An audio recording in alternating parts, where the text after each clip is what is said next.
Good. Okay, so Capturing Christianity is the ministry that is putting on this event tonight. And what we like to do with these events is keep it really relaxed and really chill. Okay, so this is going to be a real homey sort of environment. We want everyone to be friends tonight. And I think, hopefully, that's what you're going to see, even with a debate like this on whether or not God exists between a Christian and an atheist. Hopefully you're going to get some good vibes tonight, in addition to some really heavy philosophy. This is going to be very, very fun. It's going to be challenging, but let me just introduce the two debaters tonight. So we have Eric Hernandez over here.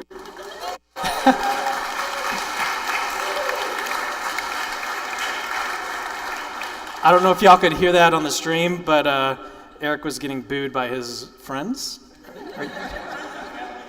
Is that, I was going to say, do you call them friends if they're booing you on your debate? So Eric, he's a dynamic evangelist and apologist with a heart for proclaiming the gospel and defending the faith on theological and philosophical grounds. He's a licensed minister, a certified formation therapist, and the apologetics lead and millennial specialist for the Baptist General Convention of Texas.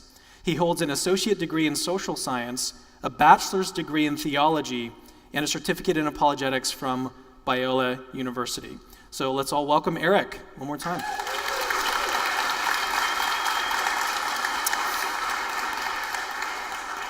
And then the baby eater on this side, Justin. He is our atheist interlocutor tonight.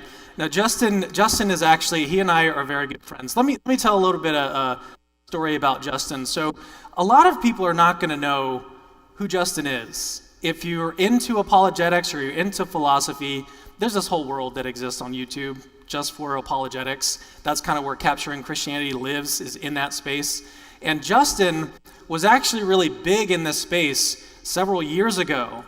And everyone who knew who Justin was loved him for all sorts of reasons. But then he decided to be really selfish and focus on himself and focus on other things other than philosophy and apologetics. So he took a break for several years, but now he's back. And I am so excited to welcome him back to the world of philosophy and apologetics and everything. It's so great. So we are super happy to have Justin here. So a little bit about him. He's a former co-host of the Reasonable Doubts podcast, as well as the founder and recently returning host of Real Atheology, a podcast that explores philosophy of religion from a non-theistic perspective.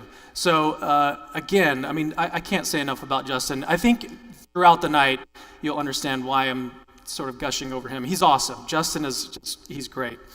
I didn't say that many nice things about you, did I? Oh well, we're friends. We're friends. Okay, so a little about the structure of tonight's debate. So this is actually going to be a formal debate. Sorry to bum some of you out. We are going to have some open dialogue, but here's the way that tonight's going to run. So we're going to have 15-minute opening statements from each debater, followed by 10-minute rebuttals, then 30 minutes of moderated dialogue, followed by 30 minutes of Q&A. I'll give you more instructions on how to do the Q&A. This building is set up. There's not a whole lot of space, so we got to run that in a very specific way. I'll give you more instructions on that later. And then at the very end, we'll do 5-minute closings, and that's going to be it. But again, it's going to be very a friendly environment, and this is going to be a really, really good night. So with that, I'll be sitting here for the moderated dialogue, but for the openings and rebuttals, I'm going to be sitting over here to make sure I'm not in the way of the screen and all the slides and everything. I'm taking a seat over here. Let's welcome Eric as he gives his opening statement.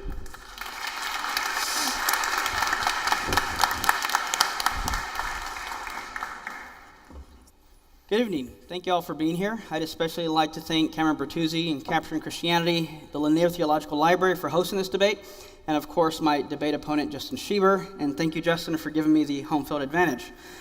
Given that this debate is between Justin and me, there are only two live options on the table for answering tonight's question: atheism and theism.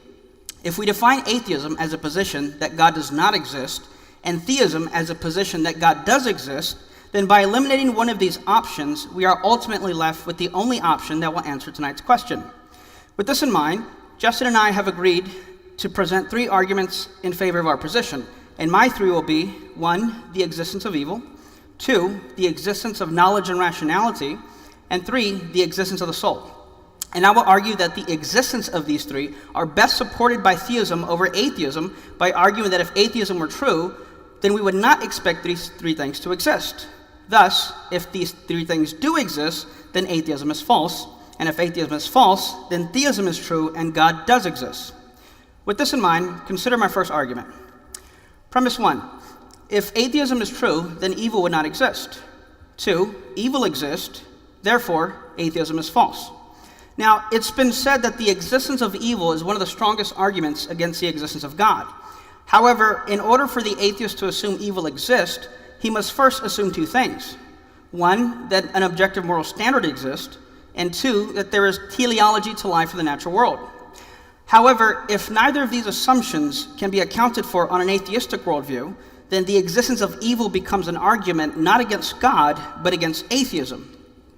Regarding the first assumption, when we observe the features of objective morality, it becomes clear that the reason for its existence must be grounded in a source that is rational and sentient, necessary, eternal, personal, and transcendent, namely God. Hence, without God, there can be no objective moral standard. Now, much like a lie is a deviation of truth, so too evil is a deviation from an objective moral standard. Therefore, if evil exists, then it is a deviation from an objective moral standard, and this objective moral standard can only be grounded in God. Putting the same point in reverse, evil requires an objective moral standard to exist, and an objective moral standard requires that God must exist.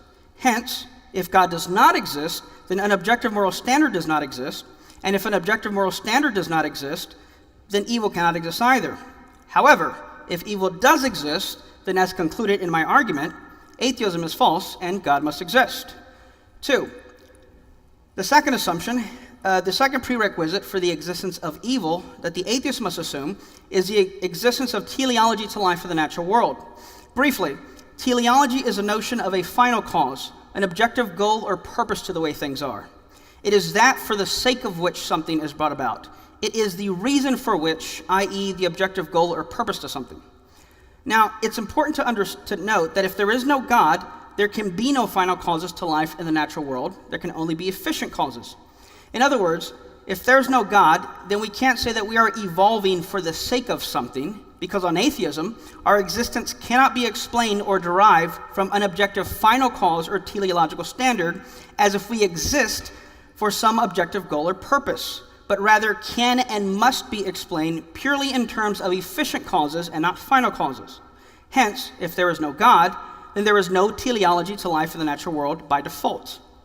Moreover, teleology implies that there is a way things ought to be, which entails the notions of proper function and or flourishing.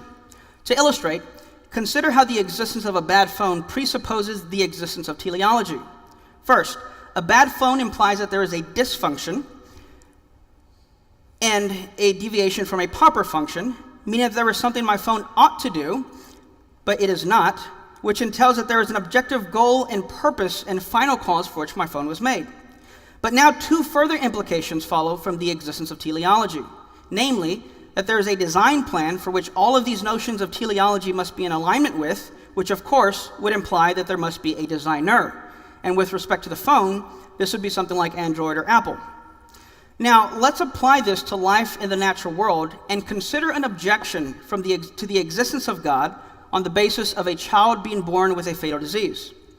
A disease, by definition, is a disorder of structure or function. Hence, a disease implies dysfunction, which would imply a deviation from the existence of a proper function, which would imply that there is an ought to how the body should be acting, which is what gives rise to the proper function, and would imply an objective goal and an objective purpose to life, which is where the goal stems from, which would imply a final cause, all of which would imply teleology to life in the natural world. But again, if this is the case, then it infers some type of design plan, which would infer a designer, and hence, something like God. So, we can simplify this by saying that if a disease is evil, which implies dysfunction, and such things imply teleology, then God must exist as the foundation and reason for which there can be teleology to life in the first place. But if there is no God, then there can be no teleology, and thus evil cannot exist in this way. Hence, both of these two prerequisite assumptions for the existence of evil provide evidence for my first argument that if evil exists, then atheism is false, and if atheism is false, then as I said in my opening, theism is true and God must exist. Setting the existence of evil aside, note that in order to even answer tonight's debate question, we must assume that knowledge and rationality exist. Hence, my second argument. Premise 1. If atheism is true, then knowledge and rationality would not exist. 2. Some atheists, such as Justin, have used their knowledge and rationality to become atheists. Therefore, knowledge and rationality exist, and therefore, atheism is false. This would mean that to even answer tonight's question, God must exist.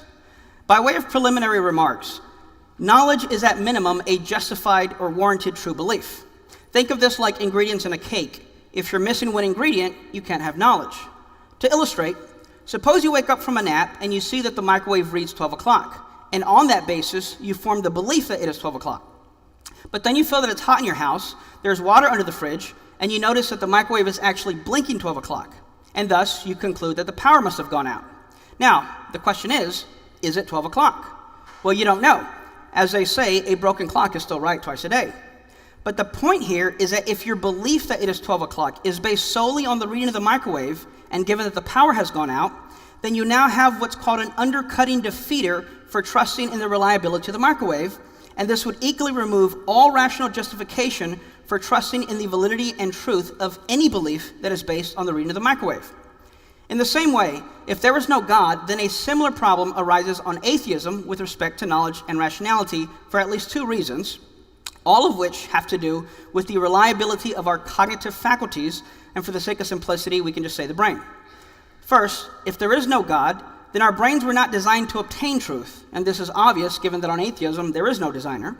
And second, if there is no God, then our cognitive faculties, given natural selection, at best would only aim at survival value and not truth value.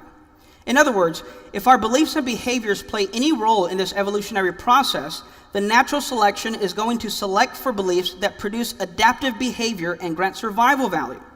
Consequently, this would mean that natural selection wouldn't care whether or not your beliefs are true, but merely that your beliefs help you to adapt and survive. To give an example of this, suppose a car is coming towards me, and I form the belief that in order to survive, I must jump out of the way. So, I do that, and natural selection sees that these beliefs produce adaptive behavior and says, check, let's go ahead and pass those on, given that these beliefs produced and granted survival value. But note that if a false set of beliefs could equally work and grant survival value, then your beliefs don't have to be true for them to be passed on given natural selection. To illustrate, take the same scenario, but imagine a different set of beliefs. A car is coming towards me, but I have the belief that I'm Superman, and if the car hits me, I won't die. However, because I want to protect my identity as Clark Kent and don't want people to know I'm Superman, so in order to do that, I jump out of the way to appear human and conceal my identity, which means that these false set of beliefs could still produce the same type of adaptive behavior and survival value, and again, natural selection wouldn't care if your beliefs are true. Now I say that to say, just as there is an undercutting defeater for trusting in the reliability of the microwave, which would further remove all rational justification for the validity and truth of any belief that is based on the reading of the microwave, then in the same way, if there is no God, then you now have an undercutting defeater for trusting in the rational reliability of your brain, which further removes all rational justification for trusting in the validity and truth of any belief your brain produces. And thus, if atheism is true, and Justin's brain has produced in him the belief that there is no God, then it becomes a belief that is undercut by this type of defeater, and thus he shouldn't trust or believe it. Moreover, if knowledge is at minimum a justified true belief, and if given naturalism, you now have an undercutting defeater for any belief your brain produces, then rational justification for trusting in the truth of your beliefs becomes unjustified, and without these ingredients, knowledge becomes impossible.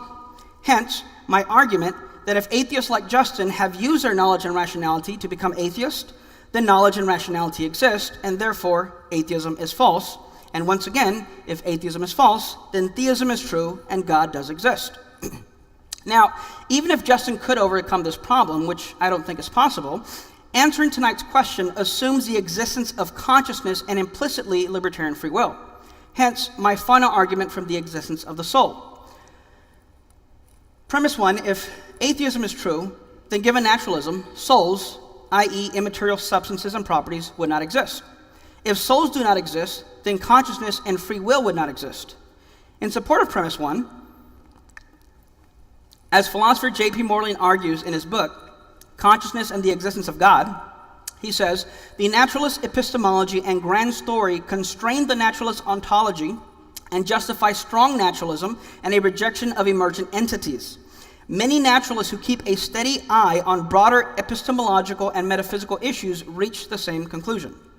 And he points out how for the agnostic philosopher Frank Jackson, he states that if naturalism is to have superior explanatory power, then this entails strong naturalism. Summarizing the sentiment, atheist philosopher of mind Paul Churchland remarks, the important point about the standard evolutionary story is that the human species and all of its features are wholly the physical outcome of a purely physical process. If this is a correct account of our origins, he continues, then there seems neither need nor room to fit any non-physical substances or properties into our theoretical accounts of ourselves. We are creatures of matter, and we should learn to live with that fact. Regarding premise 2, consciousness and free will ontologically require a soul in order to exist or be possible. Beginning with the nature of consciousness, I submit to you that it must be immaterial, given that its existence cannot be identical nor reducible to the physical. And this is easily demonstrated via Leibniz's law of identity. For example, my thoughts can be true or false, but no region of my brain is true or false. My brain can weigh 3 pounds, but the thought of this debate doesn't weigh 3 pounds. A taste of banana can measure a state of my brain can measure 7 inches long, but the smell of a rose or the taste of a banana can't be 7 inches long. Hence, if consciousness exists, it cannot be identical nor reducible to the physical. Concerning free will, and more specifically libertarian free will, this can be defined as being the first mover of one's will or actions. That is to say, you are not caused to act or will by something prior or external to yourself. However, if naturalism is true, then as secular philosopher Jaegwon Kim argues, the causal closure of the physical must be true. According to this law, no physical event has a non-physical cause. Consequently, this would mean that on atheism, every thought, decision, belief, and behavior was causally determined by physical events external to and beyond one's control. Put differently, this would mean that Justin's very decision to become an atheist was not the result of rigorous research and freely following the evidence where it led and freely coming to his own conclusion, but rather it was something he was causally determined to believe by prior non-rational factors beyond his control, and he could not have believed otherwise. As with the previous argument, this presents an undercutting defeater for knowledge, rationality, and now, without the existence of the soul, no consciousness, no free will, and consequently, no foundation for moral responsibility or intellectual integrity for any belief he holds to. Thus, if Justin made a conscious free decision to become an atheist, then consciousness and free will exist, therefore souls exist, therefore atheism is false. And as before, once again, if atheism is false, then theism is true and God does exist. Now, in conclusion, note the irony of my entire case for answering tonight's question. And just in case this implicit point hasn't been made clear, allow me to make it explicit. Suppose Justin uses an argument from the existence of evil against the existence of God, and you, the audience member, agree with him. And then, using your knowledge and rationality to freely follow the evidence that he presents, find yourself with the conscious belief that Justin is correct, then it would follow that evil, knowledge and rationality, consciousness, and free will, which ontologically require a soul to ground them, must exist, and thus, given my arguments, it would follow that atheism is false and God does exist. So ironically, even if you're convinced that Justin has won this debate by the end of the night, then it would only mean that atheism is false, theism is true, and therefore God must exist. Thank you.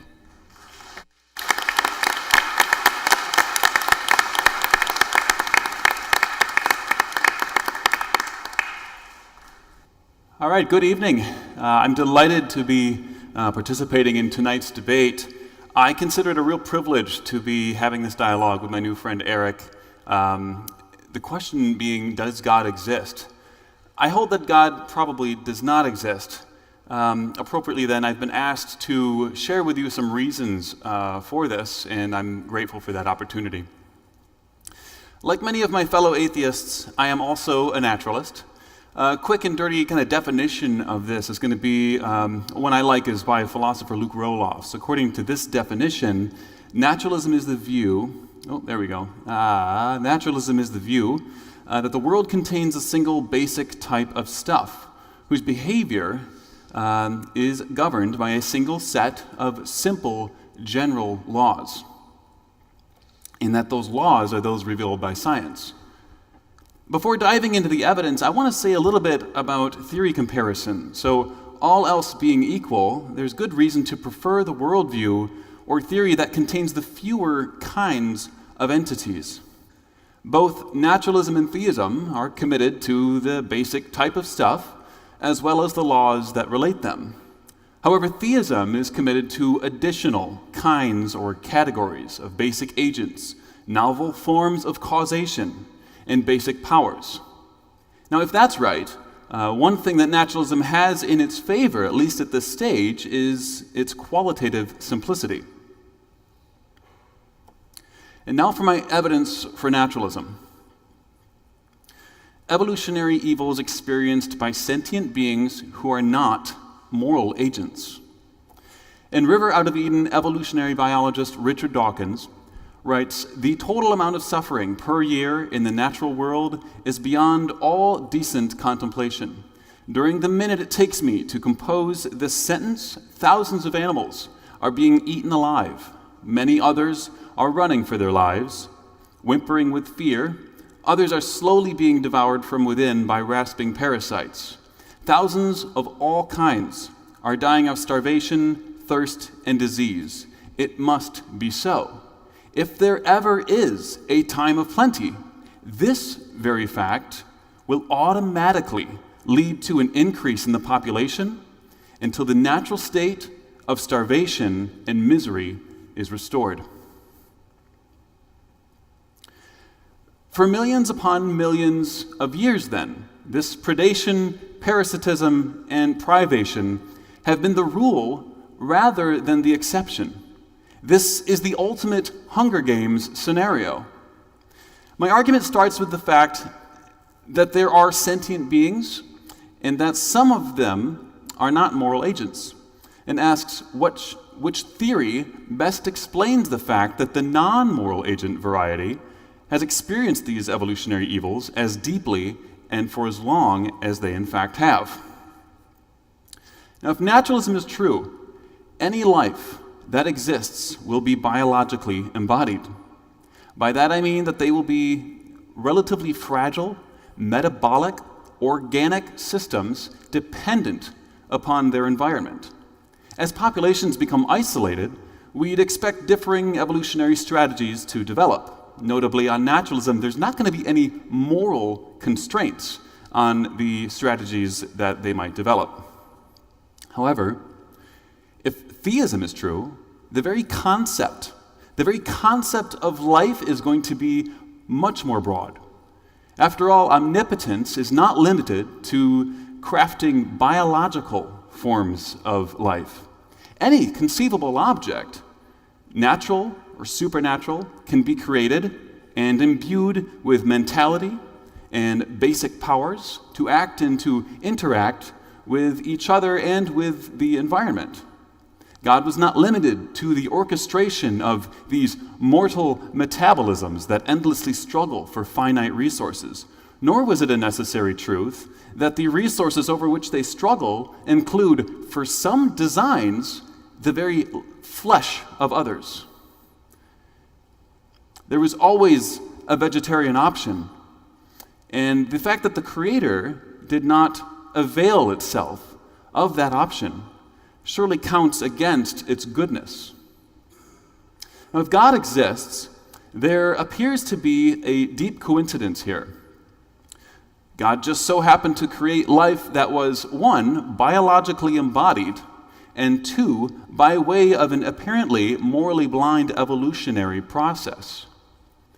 These both had to be the case if naturalism is true, but of course neither had to be the case if theism is true. What's more, because God is perfectly compassionate and is aware of the intrinsic badness of animal suffering, theists need to assert theodicies wherein God's permitting the suffering and death of non-human agents for millions of years is morally good, all things considered. Naturalism has no need for such elaborations. For these reasons, evolutionary evils visited upon sentient beings who are not moral agents are more probable on naturalism than on theism. This fact thereby constitutes evidence favoring naturalism over theism. The second piece of evidence is the near universal hostility of the universe to the survival of sentient beings who are moral agents. Astronomer Phil Plait writes, "The universe is an incredibly hostile place for life. It cares not at all if we live or if we die. If a human were magically transported to any random spot in the cosmos, within seconds he would die 99.9999, I will lose count of those nines, % of the time." If naturalism is true, the fact that moral agents exist entails that some physical location within the universe is life permitting. But given that there are many more ways for a given location to be incompatible with the survival of tragic, organic, highly environmentally dependent life forms than for it to be permitting of such life forms, we'd expect any permitting portion to be the extreme exception. And that's exactly what we see. The vast majority of the universe is hostile to such fragility. Now, if theism is true, this is somewhat surprising. Right, so for example, the inference I just outlined regarding the expectation of near universal hostility, recall that it was based on a premise of cosmic indifference to value, right, on naturalism. However, this fact renders, on theism, this fact renders the inference unavailable to the theist. Moreover, near universal hostility limits the highest form of physically instantiatable value in the world, or in any world where it holds true. Now, that value being the value of biologically embodied moral agency, the highest form of value we know to exist in the universe. The larger the portion of the physical world that is biological life permitting, the greater physical value potential that there is. Now, if that's true, a perfectly rational and value-oriented creator God is very unlikely to make the vast majority of the universe to be utterly hostile to that form of life. In other words, on theism, we'd expect the physical portion of the created world to reflect, to some significant degree, a degree of bias toward, or at least a compatibility with, the highest form of physically instantiatable value. Instead, we discover that the vast majority of the universe is not only utterly devoid of the highest form of physically instantiatable value, but it is positively incompatible with its survival. And for these reasons, this staggering mismatch between the physical world as a whole and the highest form of physically instantiatable value that we know of is significant evidence against theism and for naturalism. Now, for many of us, looking back in time at the horrors of deep evolutionary time and looking up at the darkness, the scale, and the absolute emptiness of space constitutes a kind of irreligious experience of our own cosmic fragility and our insignificance.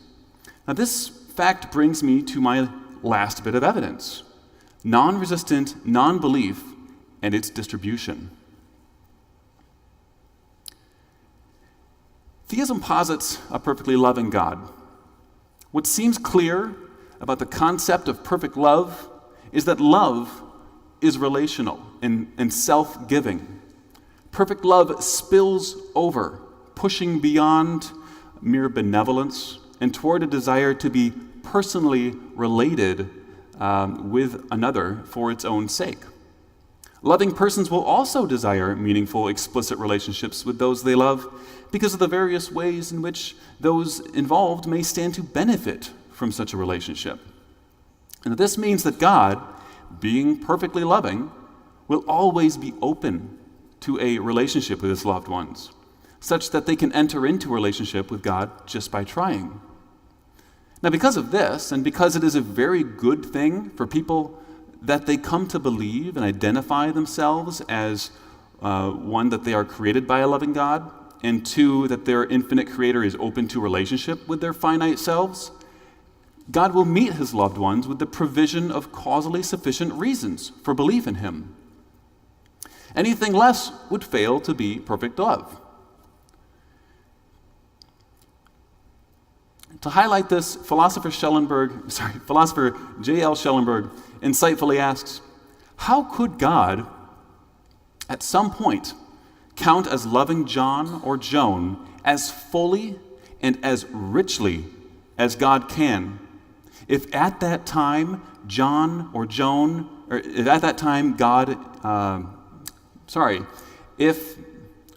I'm going to start over. How could God at some time count as loving John or Joan as fully and as richly as God can, if God at that time is actually preventing John or Joan from being able to participate in any way in a meaningful, conscious relationship with God? Now, certainly, resistance to God complicates matters here. Perfect love does not force itself on you. In cases of resistance, then, God's hiding from these people is not going to be God's failure here. Rather, it is the finite person that is the cause of that epistemic separation. But again, insofar as the person is not resisting theism, theism strongly suggests that God would always be open to relationship to such a person. Schellenberg puts it this way, and this is one of my favorite quotes of his: the presence of God will be for them like a light, that however much the degree of its brightness may fluctuate, remains on unless they close their eyes. However, there are some people who have their eyes wide open, and yet they still lack belief in God, and for that reason lack a meaningful, conscious relationship with God. For example, many close friends of mine have lost their faith against their will and genuinely miss it, but cannot convince themselves to return. They don't see the reasons. Their lack of belief is not the result of any epistemic or moral failing on their end. This non-resistant non-belief is extremely surprising on theism for the reasons already stated. Naturalism, of course, has no tension with the data of non-resistant non-belief, because beliefs on naturalism are going to be like any other belief. Believing God is going to be like any other belief, in that they're going to vary and spread from person to person in a natural, organic way. Moreover, the distribution of non-resistant non-belief is lopsided across different populations and across time. For example, according to a 2018 survey, 94% of the population of Thailand is Buddhist, and therefore not monotheistic. Or consider the native peoples of the Americas prior to the age of exploration. What about the still isolated tribal peoples? The lopsidedness is surprising if the primary explanation for unbelief in perfect being theism is a moral or rational failure, right? We would have to say something like, these cultures are uniquely immoral or uniquely irrational, but that seems highly implausible. Moreover, naturalism has a ready-made explanation here. The explanation of the existence and distribution of non-resistant non-belief is that monotheism, again, is just like any other cultural idea in how it spreads both geographically and temporally. we wouldn't expect such ideas to be equally available to all individuals at all times. Therefore, the existence and the distribution of non-resistant non-belief is evidence favoring naturalism over theism.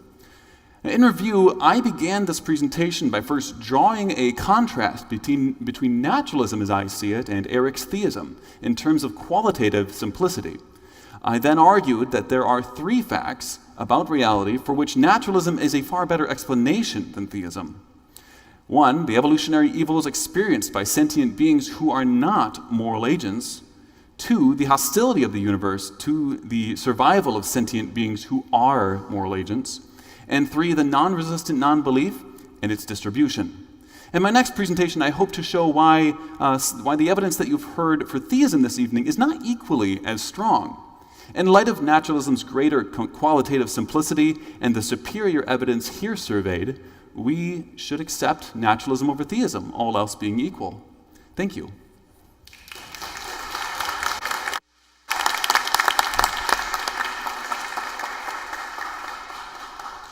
You can go ahead.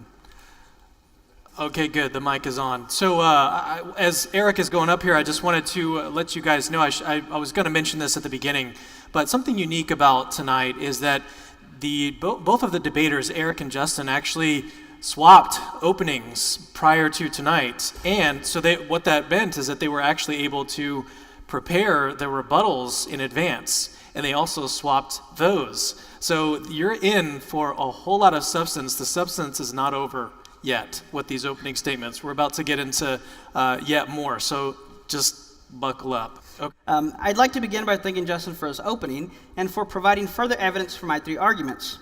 Given that his opening has implicitly conceded my opening, we can once again conclude that therefore atheism is false, theism is true, and God must exist.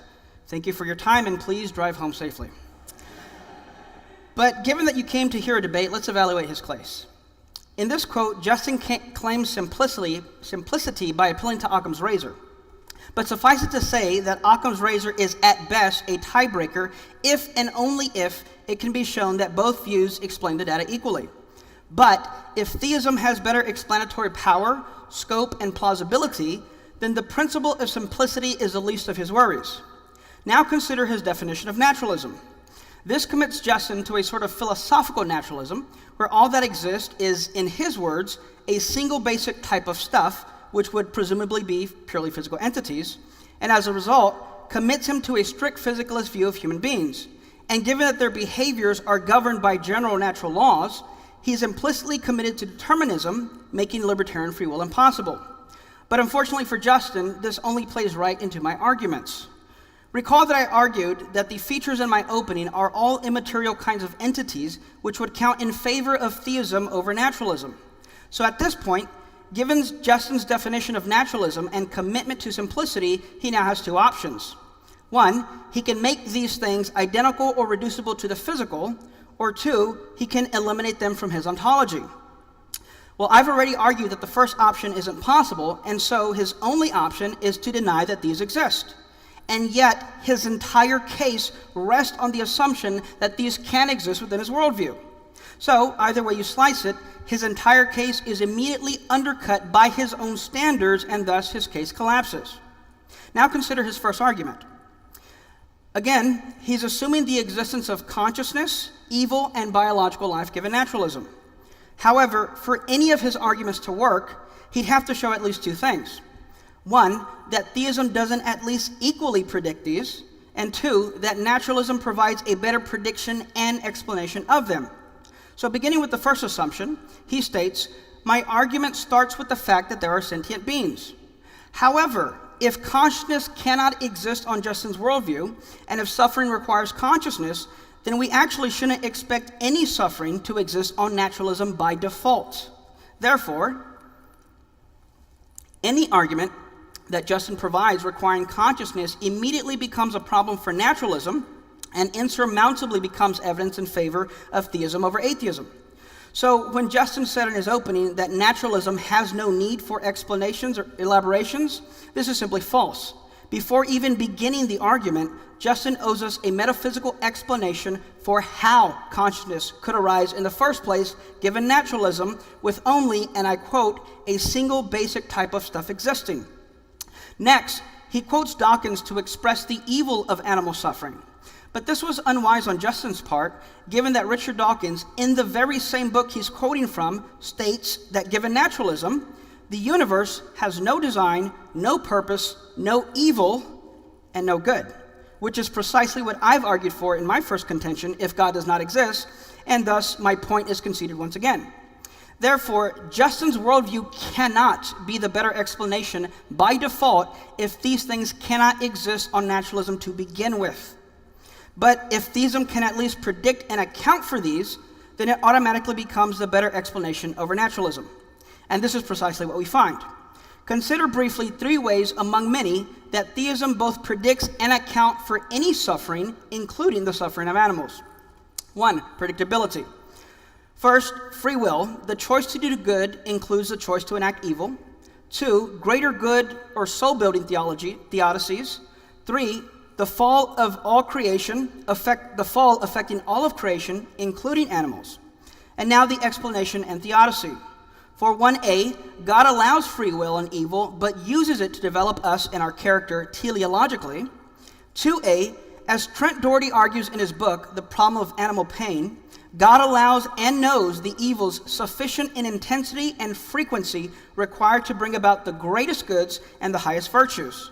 And 3a, the resurrection and restoration of all creation. And as Doherty argues, that for animals, they will accept, though with no loss of the sense of the gravity of their suffering, that they were an important part of something infinitely valuable, and that in addition to being justly, lavishly rewarded for it, they will embrace their role in creation. And in this embrace, evil is defeated. His second argument. Again, sentience. But because I don't want to add to the amount of animal suffering by beating the proverbial dead horse, no pun intended, just kidding, that pun was totally intended, let's focus on the argument. Justin claims that this is significant evidence against theism and for naturalism. But this is actually the weakest of his 3 arguments in my opinion. First, the entire argument is based on the assumption that if God existed, he would want the vast majority of the universe to be life-permitting. But this is simply a false question-begging assumption on his part that isn't necessary, assumed, or applicable to theism. Second, in this quote, note how he assumes that if naturalism is true, moral agents would exist.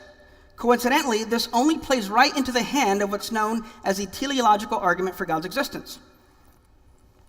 Put differently, if naturalism is true, then it's not the case that we would expect near hostility to life, but rather, we wouldn't even expect life to begin with. In their book, A Fortunate Universe, Dr. Luke Barnes and atheist co-author Dr. Lewis respond to this very argument.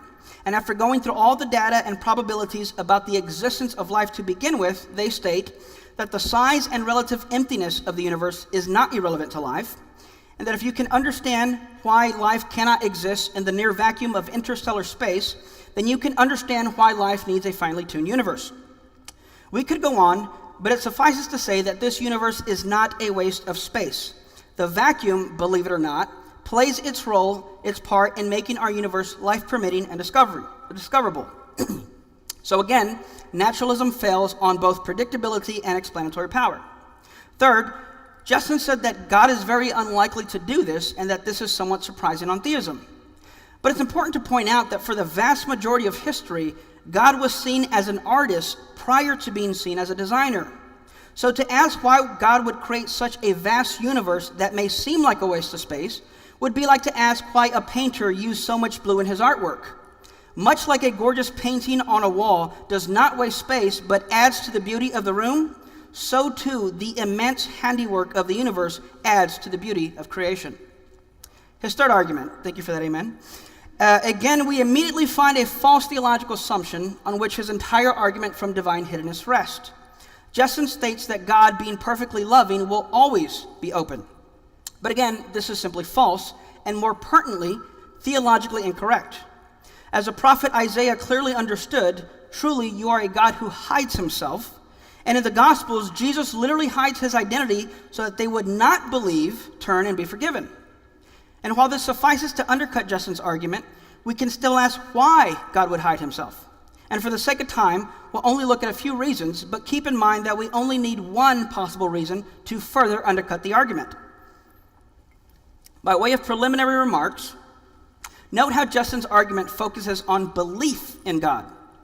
But it's important to understand that while belief in God may be a necessary condition for a relationship with God, it is far from sufficient. After all, even the demons believe but tremble, which brings me to the first reason God may hide himself. 1, a person may be open to belief in God but not to relationship with God. In light of this point, I submit to you that the more revelation one receives, the more responsibility one obtains. But this would also mean that the more revelation one rejects, then the greater condemnation and punishment one brings upon themselves in the afterlife. So ironically, God's hiding himself from such a person actually becomes a sign of God's love, grace, and mercy towards that person. Meaning that even those who reject, despise, or even hate God, he still loves them enough to hide in order to alleviate and limit the amount of punishment they would incur upon themselves in the afterlife. But let's make Justin's case stronger by assuming a person given sufficient knowledge of God and is open to both belief and relationship with God. Why would God hide from such a person? Well, if God is omniscient and something like apostasy is a genuine possibility, then as before, their greater revelation and now abandoned relationship with God would only compound their amount of punishment in the afterlife. So again, God's hiddenness becomes an act of love, grace, and mercy on such a person. But again, let's make Justin's case stronger and suppose that a person given sufficient revelation is open to belief, relationship, and will not apostatize. Why would God hide? Well, it's quite plausible that such hiddenness is temporary. If Justin were to give his life to Christ tonight, fingers crossed, then imagine the testimony that he would have built. After numerous debates, talks, blogs, and books against the existence of God, he now becomes a Saul of Tarsus in the making. And not only can this be said of Paul, but men like C.S. Lewis, Lee Strobel, J. Warner Wallace, and numerous others. So Justin, if God is truly hiding and you're truly non-resistant in this third way, then don't lose hope, my hopefully soon-to-be brother. While there's still breath in your lungs, the decision remains yours. So in summation, 1, Justin's arguments implicitly concede my arguments. 2, naturalism fails to predict and account for these features and therefore cannot be the better explanation. 3, theism prevails in predictability, explanatory power, scope, and plausibility. And therefore, given this debate, atheism is false, theism is true, and we can once again conclude that therefore, God must exist. Thank you.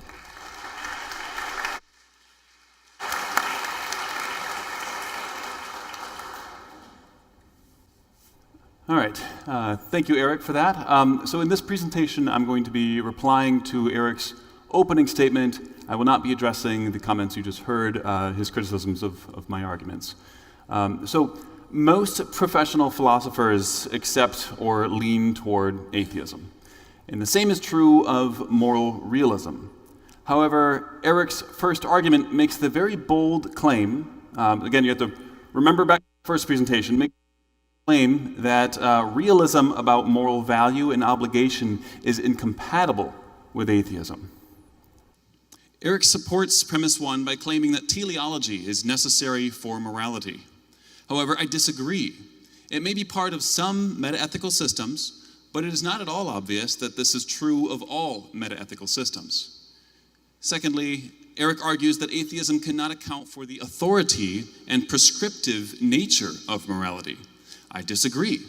One who holds to irreducibly normative truths can claim the same authority for obligations as for the rational authority for not accepting the conclusions of invalid arguments. Reason is its own authority. On Eric's view, the prescriptivity of moral obligation comes from the fact that they are controlled by divine commands.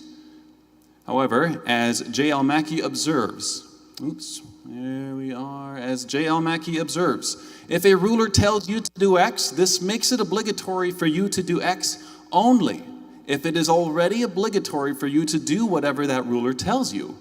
The same applies to God. He can make it obligatory for us to do Y by so commanding, only if there is first a general obligation for us to obey him. However, it's far from clear that there can be a non-viciously circular account of such an obligation to obey God's commands. Eric argues that the universality and objectivity of morality shows that only God can ground morality. However, again, I disagree. Eric's theistic view, insofar as I understand it, is that goodness is rooted in the nature of a particular person, namely God. By definition, then, this is a form of metaethical subjectivism and is therefore not objective. Now, Eric calls the view objective because he defines objective in a relatively non-standard way. According to an apologetics handout available on Eric's website, Eric defines objective as being independent of human thought. Now, he's allowed to define words however he likes, but this very species-specific definition appears quite ad hoc. Moreover, if intelligent aliens invaded Earth and because of certain facts about their alien natures, they believed torturing our household pets was a morally valuable activity, one who holds to Eric's sense of objectivity of moral value would be committed to the view that torturing Fido would thereby be an objectively, morally valuable activity. But of course, nobody thinks that. The upshot is this: it has not been shown that God is necessary for morality. Moreover, if we want a view that explains both the objectivity and the universality of the moral domain, that's a reason to adopt one of the many forms of non-theistic moral realism, because they take objectivity and the universality seriously. Moving on, Eric argues that the soul is evidence that God exists. In support of the soul existing, Eric claims that consciousness cannot be identical with nor reducible to purely physical stuff. Granted, I'm not sure, though, why this is a problem for atheism or even naturalism as I've defined it. One could be a Russellian monist, that is, one could be a structuralist about physics, thereby recognizing that while physics tells us a whole lot about the relations or dispositions of fundamental particles, it is largely silent about their intrinsic natures. And if that's correct, one who thinks consciousness is irreducible, like myself, might think then that microphenomenal or proto-phenomenal properties exist at the fundamental level. No souls are required. Moving on, according to Eric, free will also supports the existence of souls. It's not exactly clear how. I'm a compatibilist. I think that if determinism does turn out to be true, I think that freely willed acts are not threatened. I subscribe to the idea that so long as the act flows from an agent's reason's responsiveness, the act counts as free in the relevant sense. No souls required. To be clear, Eric endorses a specifically libertarian view of freedom, and that's what's supposed to point to the soul. However, we've heard no argument for the claim that libertarianism is the correct view of the soul, and that's what we would need to bridge his argument to the conclusion. Rationality. Oh, dang it, I am not keeping ahead of my slides here. So, rationality. Moving on, Eric claims that my belief in atheism was causally determined and is therefore not rationally, was not rationally acquired. However, nothing about rationality is incompatible with also being causally determined. All parties, everyone here, can agree that a paradigm example of rationality, the computer, is an entirely deterministic system. Now, it might be objected, of course, that computers are designed, Justin. This doesn't help your point. But that may be true, of course, but it's also dialectically irrelevant, because recall that the original argument was that rationality is incompatible with being causally determined. And that's the claim I've shown to be false. Eric's argument from knowledge is easily the most interesting of the bunch. It is a variation of philosopher Alvin Plantinga's evolutionary argument against naturalism. I'll be responding to Plantinga's formulation of the argument here. The charge, though, is the same as Eric's here. Those who believe in naturalism and evolution thereby inherit a global defeater for all of their beliefs as a result, including their belief that naturalism is true and that evolution is true.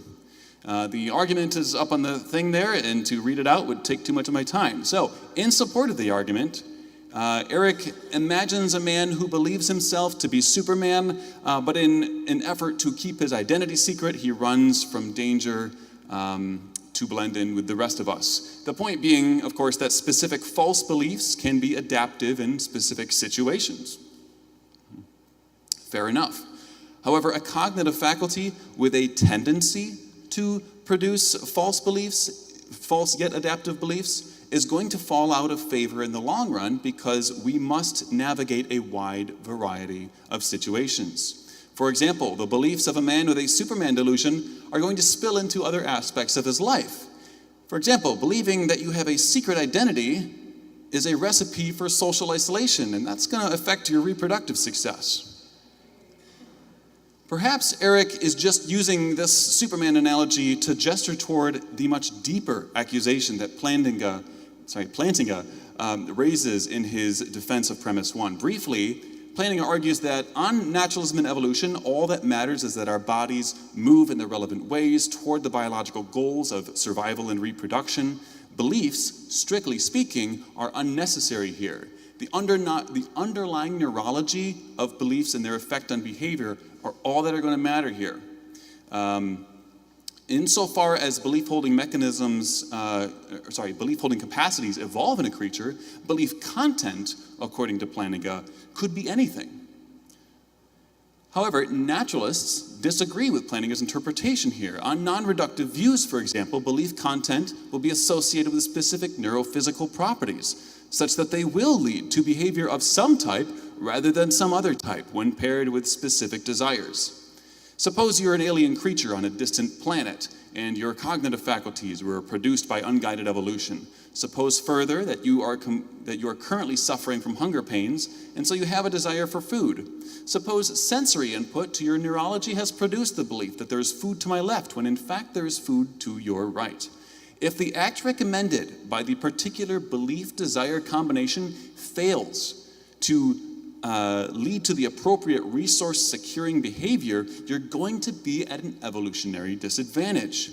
Insofar as a belief is defined by its causal role, then, the content of the belief and its fit with the environment will matter. For naturalists who think non-reductive views are probably true, they will believe that naturalism and evolution includes the aforementioned connections and will thereby reject premise one. On the other hand, if God exists, his beliefs, while being necessarily true, are not the result of a designed cognitive faculty. If Eric wants to say that God's beliefs constitute knowledge, and again recall that Eric defined knowledge as justified, true, and believed, God may believe things and they may be true, but in order for them to be justified, that's the question. In order for it to count as knowledge rather than just true belief, he needs to show how that can be the case.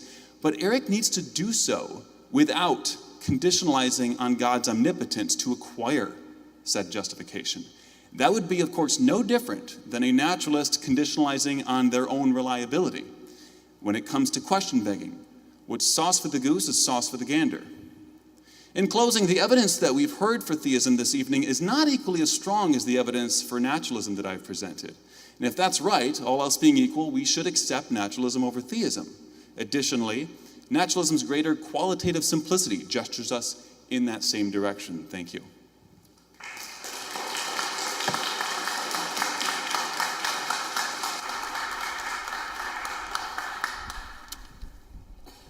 All right, I did let you guys know you were in for a challenging evening, and what we should do now is well, the open dialogue is most people that watch debates, like some of them just skip directly to this portion of the debate, but it's going to be a lot of fun. We're going to cover some more ground here. But before we do that, can we put something else up on the screen? I think they'll take care of that.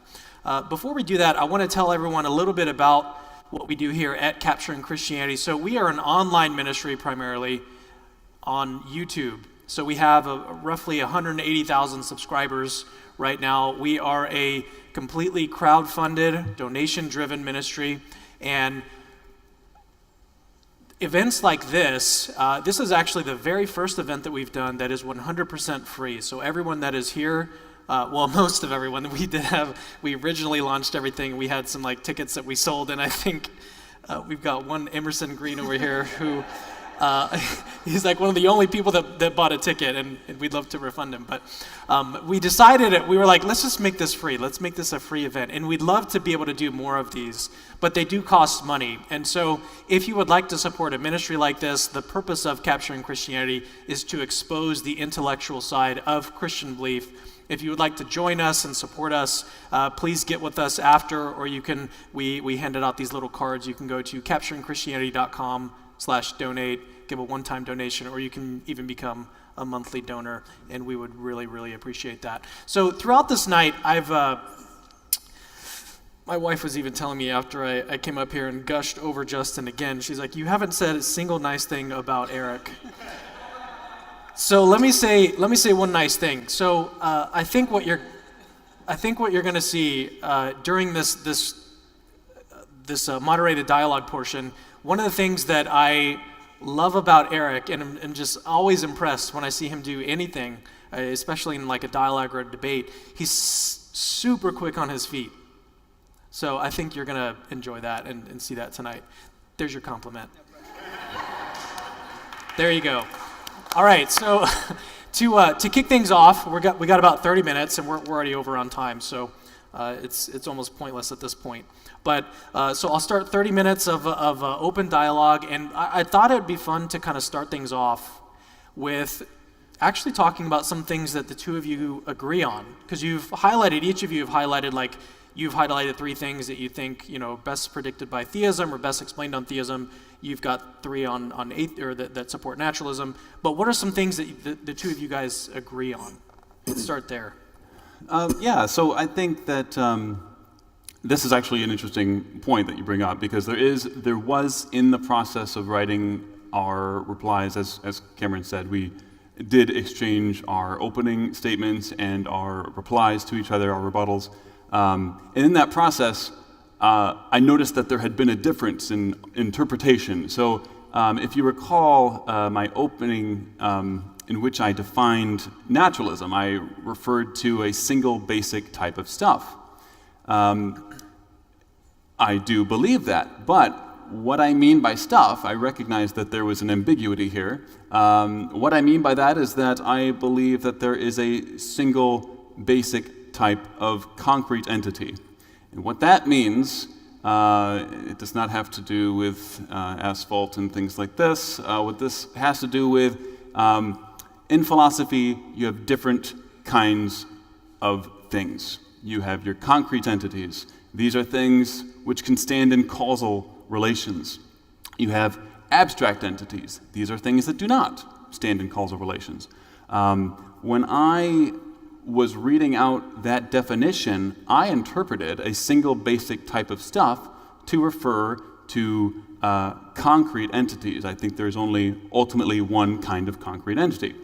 That said, when Eric was composing his rebuttal, he interpreted that as saying that I believe that there is nothing but that single concrete entity, or that single type of concrete entity. So, but this isn't true. So I have a broader ontology than that. I believe that more things exist than mere concrete entities. So, for example, and this is where we come to common ground. So Eric and I both accept the existence we are both moral realists. That is to say that we both believe in moral properties, that there are states of affairs that can be correctly described or can be described appropriately as bad or good for various reasons. And so another one is consciousness. So I part ways with a number of atheists in that I think consciousness is a real substantive thing. And I'm also very suspicious that it can be reduced to pure physical concrete entities like we were talking about.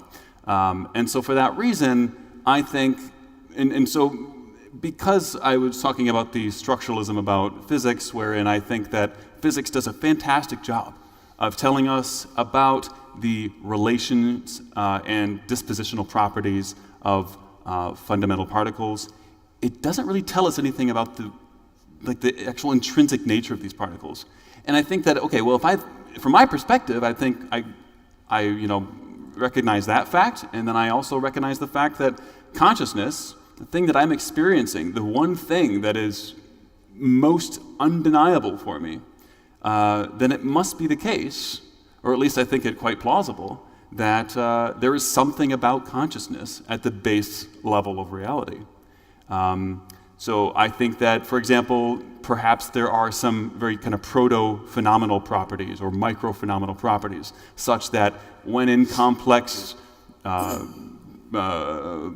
combinations or processes, that they bring about consciousness.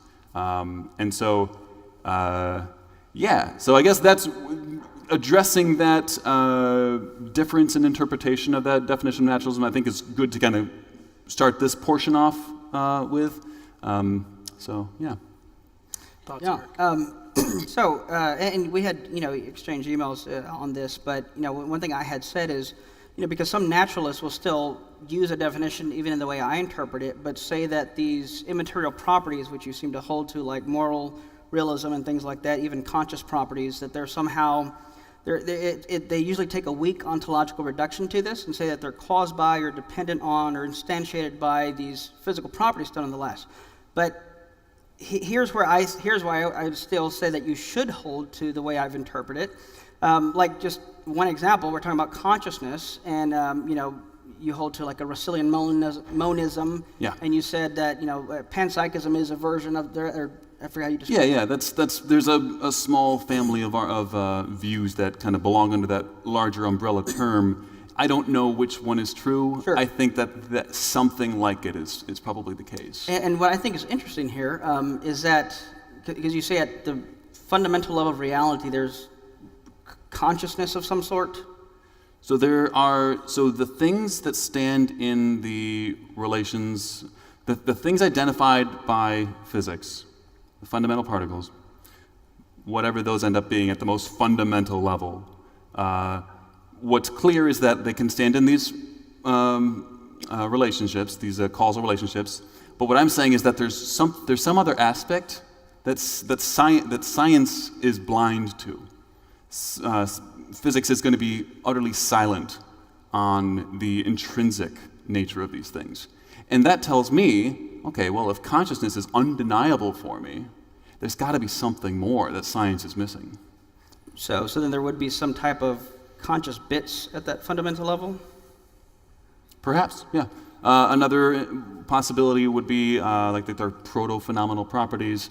They're just going to be different aspects of those fundamentals. And the reason I ask is because it seems that if we would both agree, if we have the common ground that at the fundamental level of reality, there's consciousness, and I don't see why you just don't become a Christian, because that's what Christians believe, that at the fundamental level of reality, everything comes from God's mind.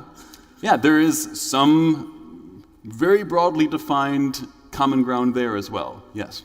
But, I mean, obviously you've got a whole theology behind you. I'm just inferring from the unmistakable fact of consciousness and the unmistakable limits of our scientific tools. And I think it's kind of, in my opinion, it's telling that some naturalists have started to see, like, Wielenberg, you hold to a theory like his, yeah, that morality is not reducible to the physical. So then you have these immaterial moral properties. And then you have other people like Nagel and others like that who say, well, now it even seems like consciousness is not reducible to the physical. So, I mean, at what point at what point do these things become ad hoc to where you're kind of picking and choosing what you would like to fit?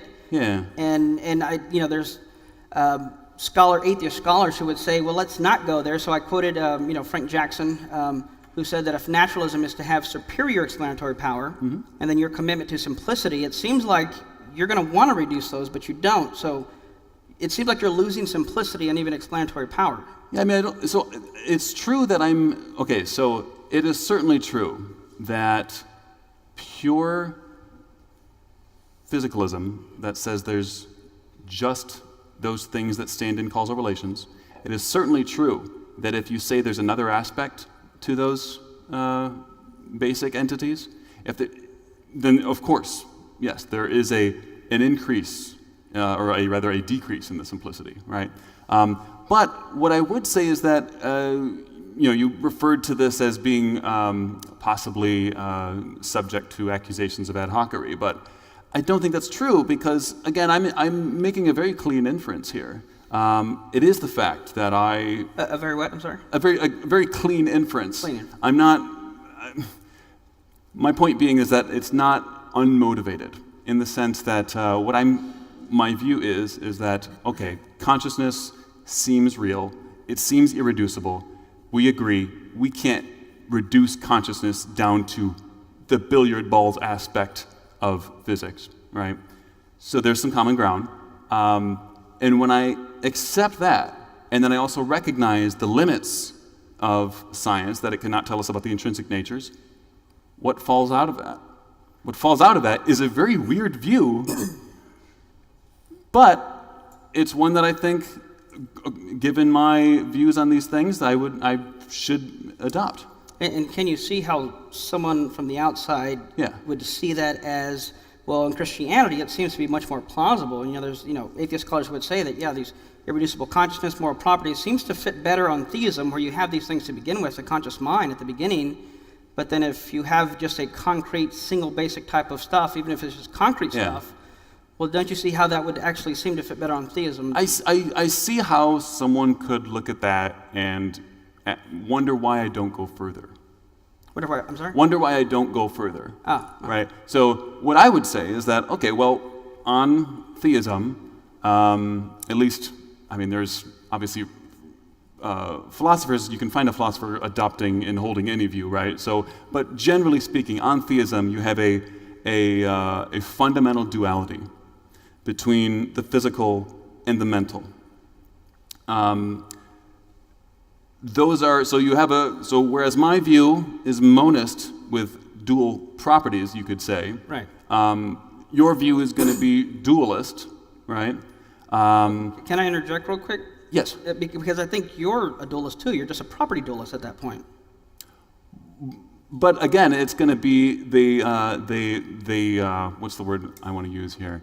They can reduce down to fundamental. So it's a different aspect of a kind of neutral substance in a way. Well, sure, and that's why I initially interpreted that as the way you said it, because again, people could always just claim it's still physical, but because it's dependent or caused by. Right. So so when I say using the word physical is a difficult thing to do here, because when I'm saying it's hard. These words mean different things in different contexts, right? So when I say physical, and I'm talking about philosophy of mind stuff, if I'm using the word physical, I'm talking about the purely billiard ball aspect of fundamentality.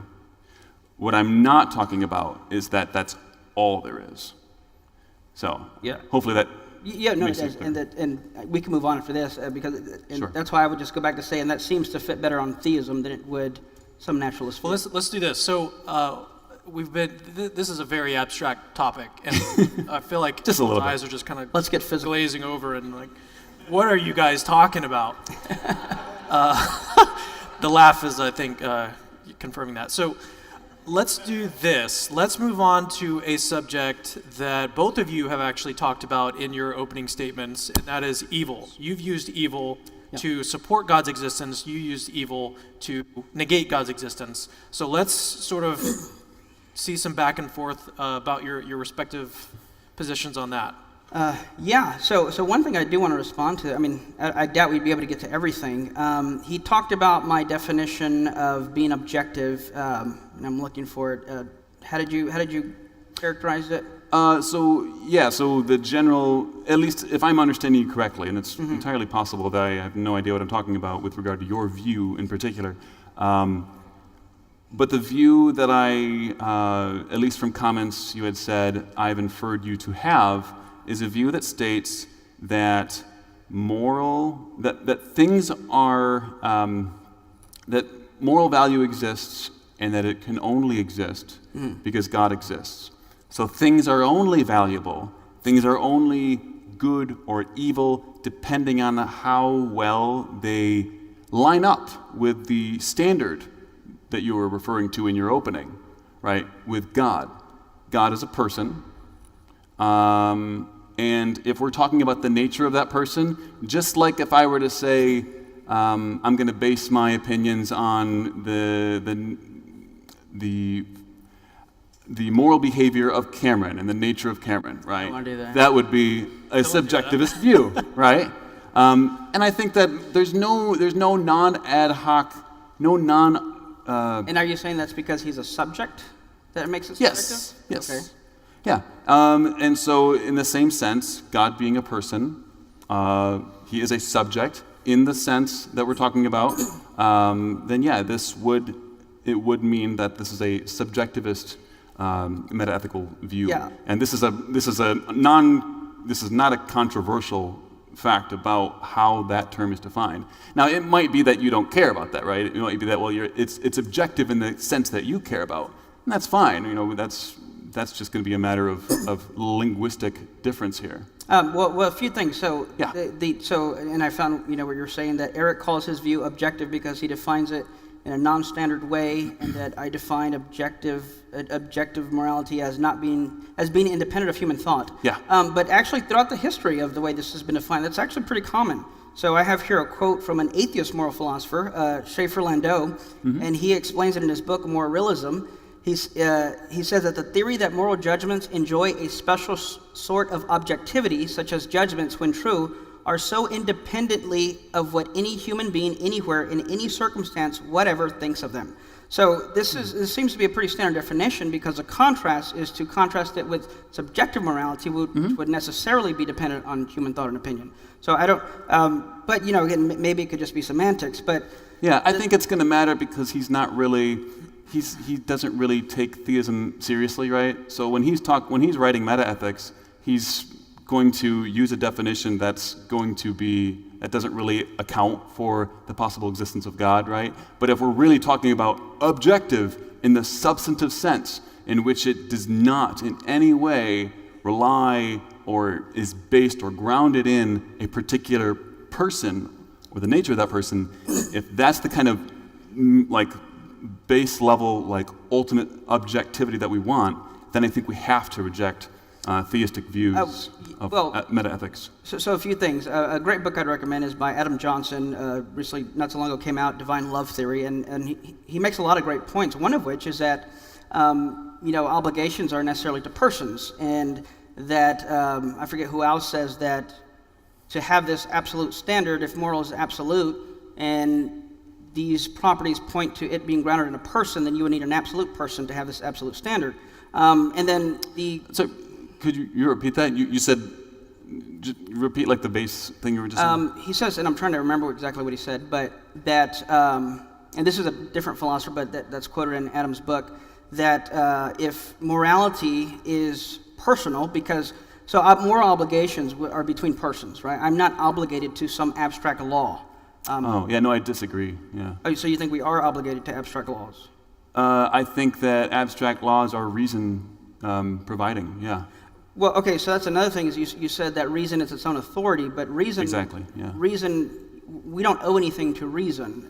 We're not obligated to reason. I have obligations to persons. But reasons are necessarily reasons for acting. That sounds tautologous. What do you mean? That sounded tautologous. I'm not sure what you mean.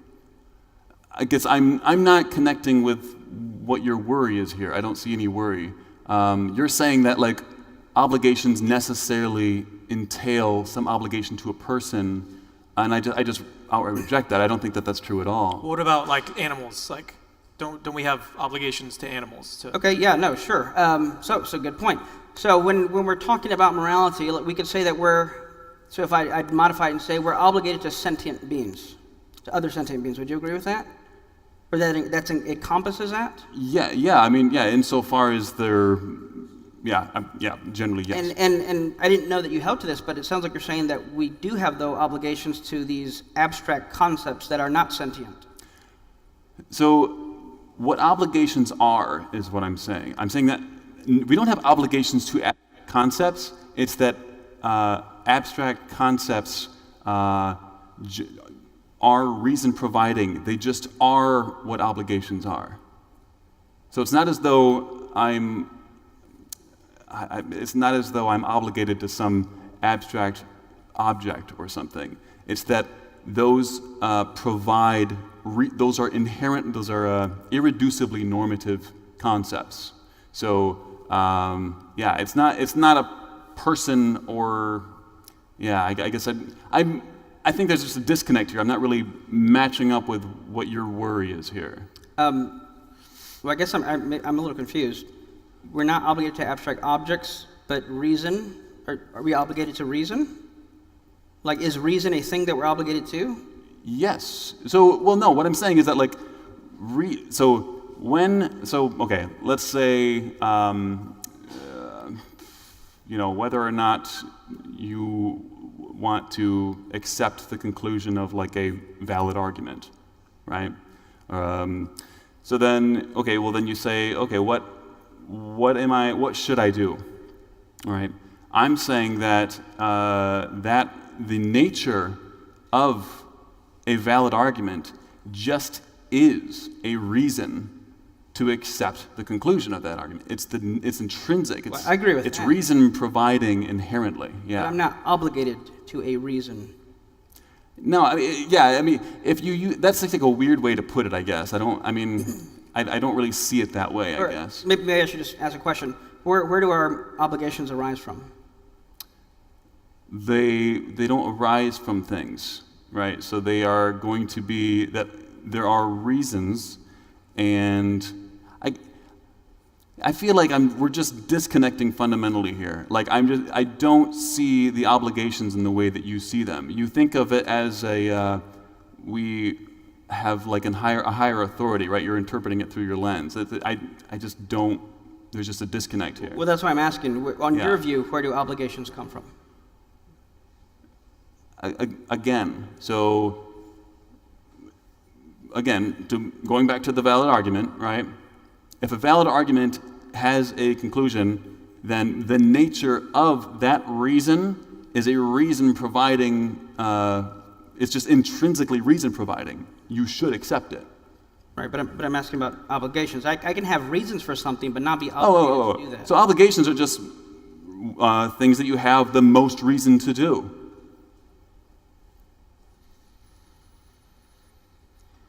I'm processing that. Obligations are what we have the most reason to do. Yeah. So I guess I'm having. So again, if we go back to where this conversation began, right?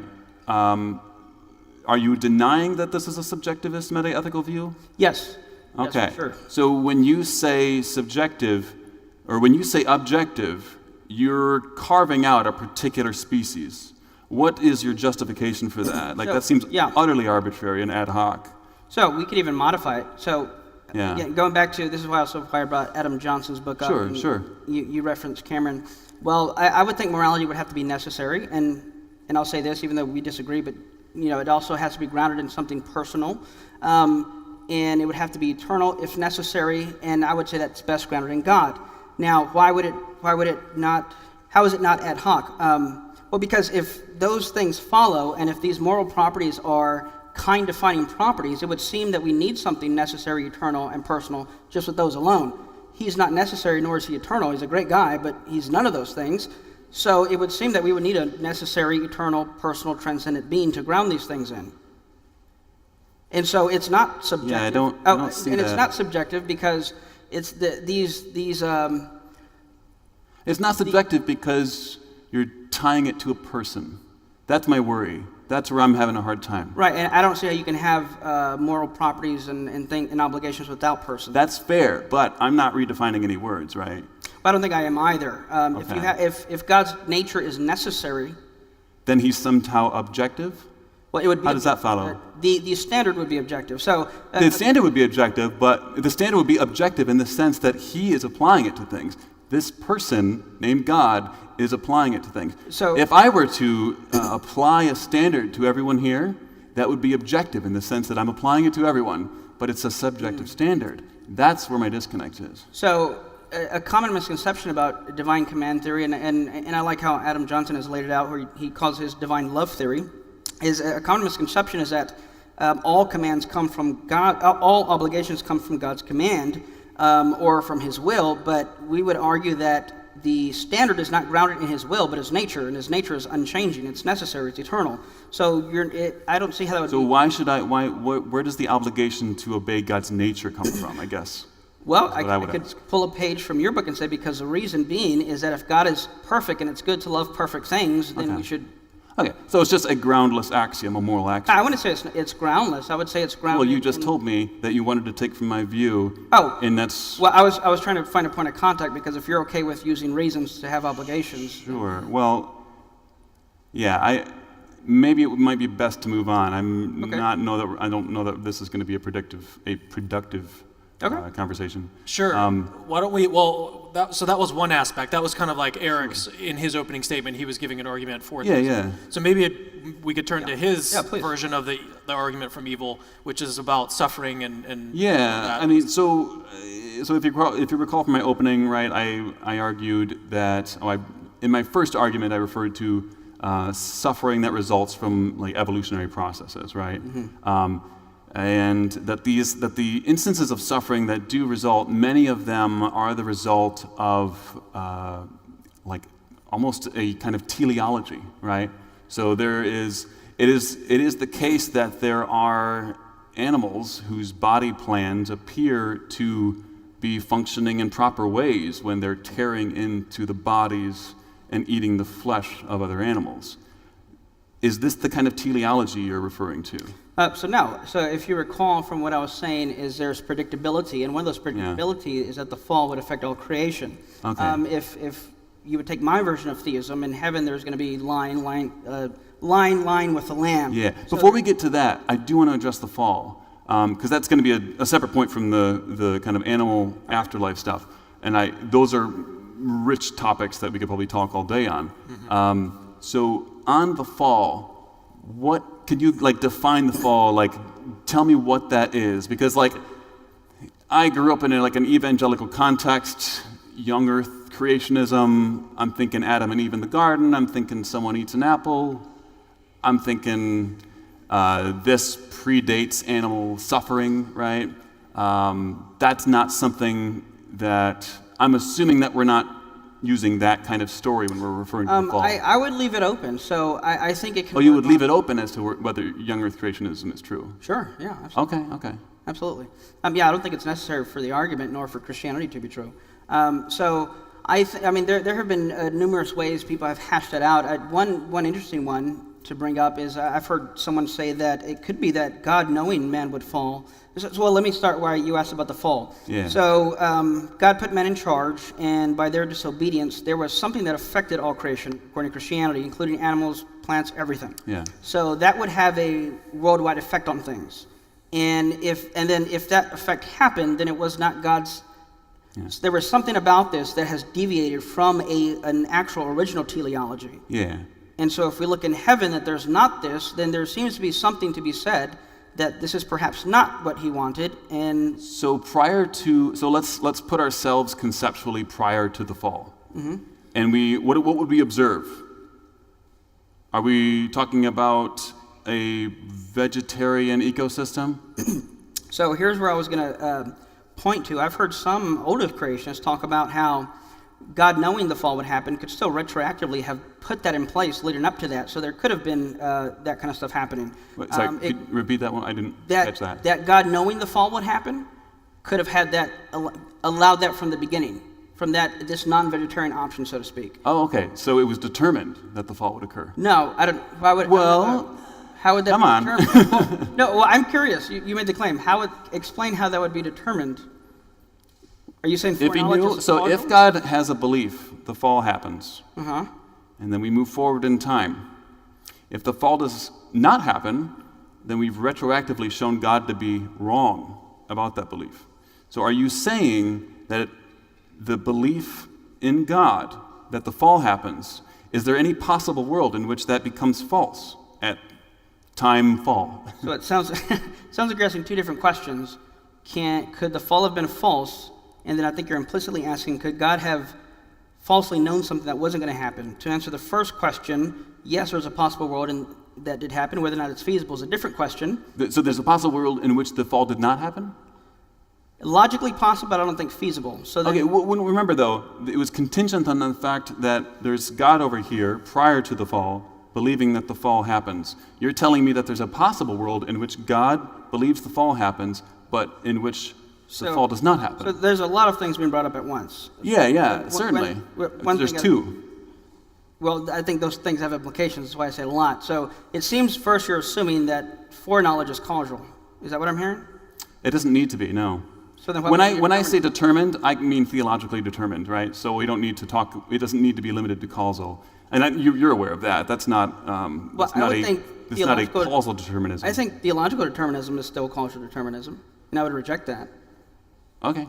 So then I don't see how God's foreknowledge would make it determined on either definition of determined.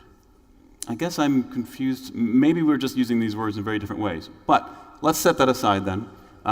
So back to the fall. What I was curious about is if we step conceptually prior to it, what kind of predictions would you make given the first sin? Like, is there a mechanism that rearranges nature such that now animals are eating each other rather than plants? Like, what is the exact... Because, like, I understand that you're saying the fall, and, like, I get it. Theology has to explain the data on the ground, and so theology is going to say, way back when, this is how we got to this thing here. But it doesn't seem like there's any possible predictive power of a fall. Like, what kind of mechanism brings us from a peaceful garden wherein all the animals are vegetarians to now they have body plans that are designed to tear each other apart? You know what I mean? Like, that's like, does the fall have any actual precision in its ability to predict anything, I guess? Unfortunately, Eric, this is going to have to be your last one. We're out of time. We got to move on. Okay. So just respond to this, and then we'll move to how precise, I don't know, but if I understand you correctly, it sounds like you're asking, could we predict that if we don't line up with God's perfect plan, bad things are going to happen? Absolutely.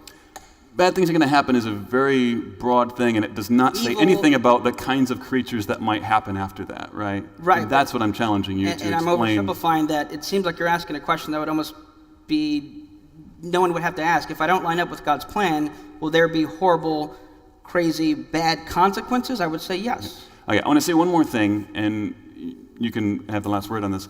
For a theodicy to work in explaining the evil that is being referred to, and any kind of given argument from evil, for a theodicy to work, it needs to be more probable than its negation given theism. And it also needs to be the case that the conjunction of theism and that theodicy explain the data. And I'm trying to push you to do those, because you've said it's a theodicy, but you've given me no meat to assess. So, at this point, we're talking about predictability, not theodicies, right? Right, but remember, merely having bad stuff happen, that doesn't tell me anything. It would predict that there would be evil and suffering in the world by falling out of God's original telos. But again, remember that my first argument wasn't just that bad stuff happens, therefore no God. I mean, you have to give me something more than that, right? I specifically referred to the predation, right, the parasitism, and the privation, the lack of resources. And nothing about the fall gives me any kind of fine-grained explanation for the things I'm referring to. Again, like I was saying on theism, in heaven it seems that there is no predation. So it would seem to imply to me, and even if I were to grant, I don't know how far the prediction would go, but evil would happen, and as I look into the world, I say, oh, this must be the kind of evil that happens, and God allows us to remind us how bad disobedience is, and then I look at heaven and see, oh, there's actually not going to be predation, then it gives me good reason to believe and predict that the more bad stuff we do or disobedience, the more evil there will be in the world. Okay. I said he could have the last point, so Okay. you go ahead. Okay. I was gonna say I was kind of okay with just going a little bit longer and like maybe sure. eating into the Q&A a little bit, but let's go ahead and move to Q&A now. I mean, we could go for hours talking about all these things. So what we're going to do, if you have a question for either debater tonight, please go ahead and line up. The way that this is going to work, line up on this side of the aisle. Go ahead and come all the way forward. And there's going to be a microphone set up here at the front. And if you have a question, then you can just come up to the front and ask your question. And we're going to do what we can to try to alternate between the two. That's probably not going to be able to work, but we don't want to block the aisle. So if you do have a question, come up on that right side. And please ask your question very quickly. Don't take well, I guess line up on this side, sorry. So, no, this side, yeah, you're right, yeah. Try to express your question in about a sentence, just don't take too long. And the way that it's going to work is whoever it is addressed to, we should have talked about this before we went live. Sure. Let's figure this out. Yeah, I know. So we'll do 2-minute responses and then a 1-minute counter response. How does that sound? That's fair. Good? Cool? Okay, so who's your question for? Yeah, hi Eric. So I'll try to make it as quick as possible. So we kind of touched on this a little bit before, but I wanted Can you lean a little bit closer? Yeah, I wanted to ask specifically if you could touch on the arguments around objective morality that we discussed just earlier. So it's been argued that objective moral values are rooted in God's nature, and you kind of touched on that a little bit, and not necessarily just his will. God may have, subjective feelings and thoughts, but those aren't the basis of the moral value of obligation. Could you kind of go a little bit deeper into that, and talk about the incompatible nature with his subjective feelings versus the nature of him being morally good? If I understand your question correctly, so God's nature is unchanging, it's necessary, eternal, whatnot, and it sounds like you're asked, if I'm understanding you correctly, usually it's asked this way: could God command something not good or evil? Right. Okay, right, and I'd say the answer is no, because his nature would constrain what he would or would not command. If God is necessarily perfect and all good, well, then it becomes a contradiction to say, can an all-perfect God command something not perfect or not good? Right, exactly. That's my question. I just wanted you to comment on that one. Okay. Because it was something that was kind of touched upon, but you guys didn't quite delve deep into the nature of God and how that related to objective moral value. Yeah.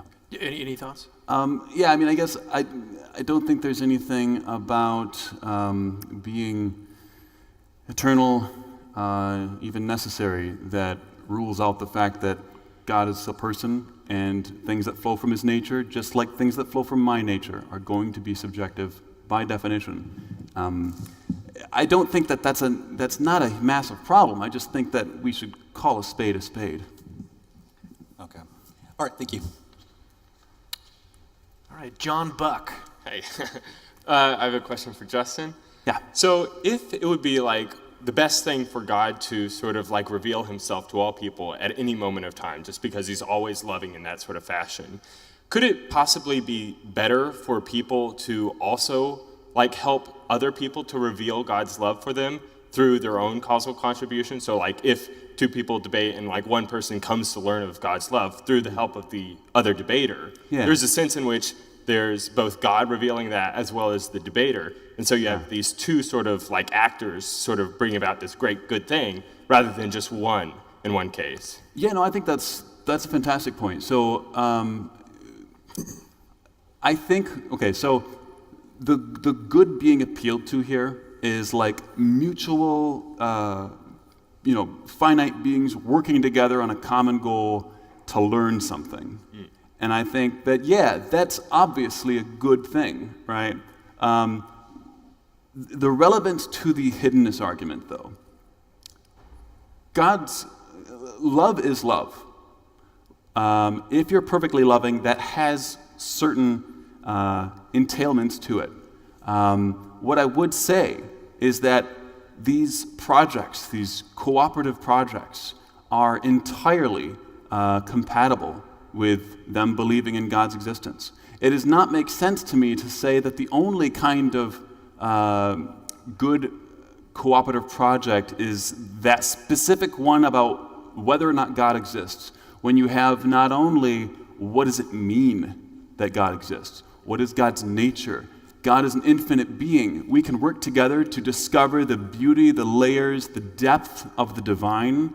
That, to me, is the project that, if God existed, would be at the heart of the universe.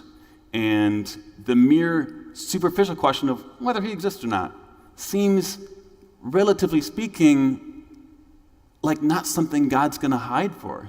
Mm-hmm. So I guess that's what I would say. Thanks. Eric?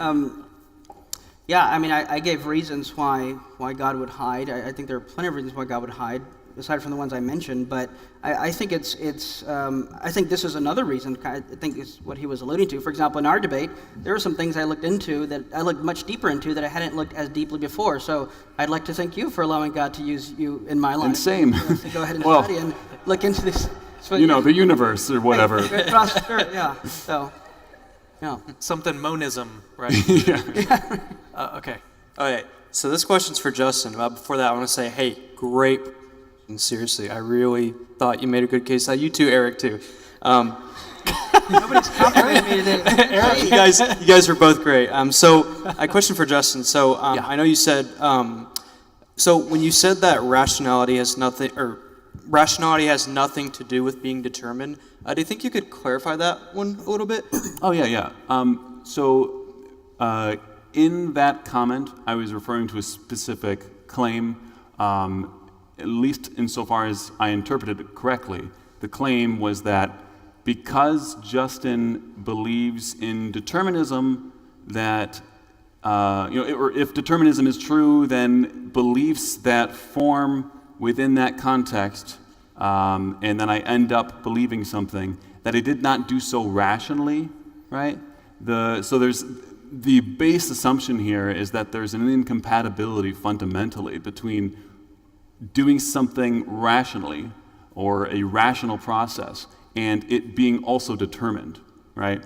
So that's the claim I was responding to. And in response, I said that computers are a kind of determined and like almost the most purely determined and purely rational thing we can think of. And so it seems to me that there's a clear counterexample to this kind of general principle. And so I think that the argument that is based on that principle should be rejected. Yeah, no, that makes sense. Thank you. Yeah, thank you. Yeah, briefly. For the sake of time, I'd point people to a paper by my good friend Tim Stratton and J.P. Moreland.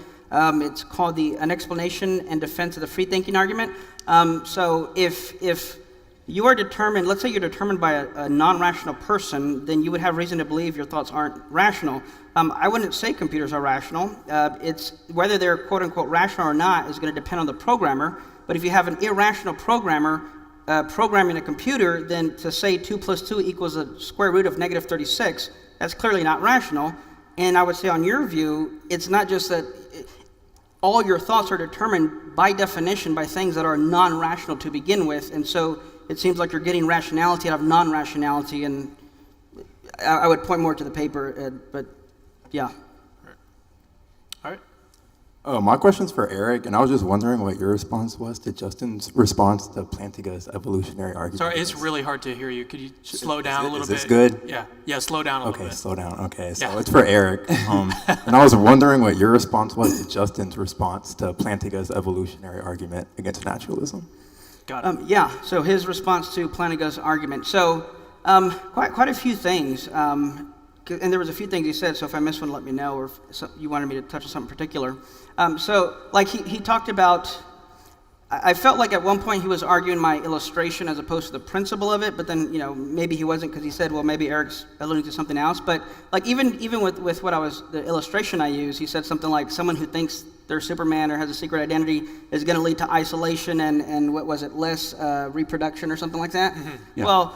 Well, actually, no, I don't think that would be the case, because someone who thinks they're Superman, even though it's false, is going to give them a boost of confidence. And even if they're striking out 9 times out of 10, they're going to try more often and probably be more successful. So even then, I don't think it applies.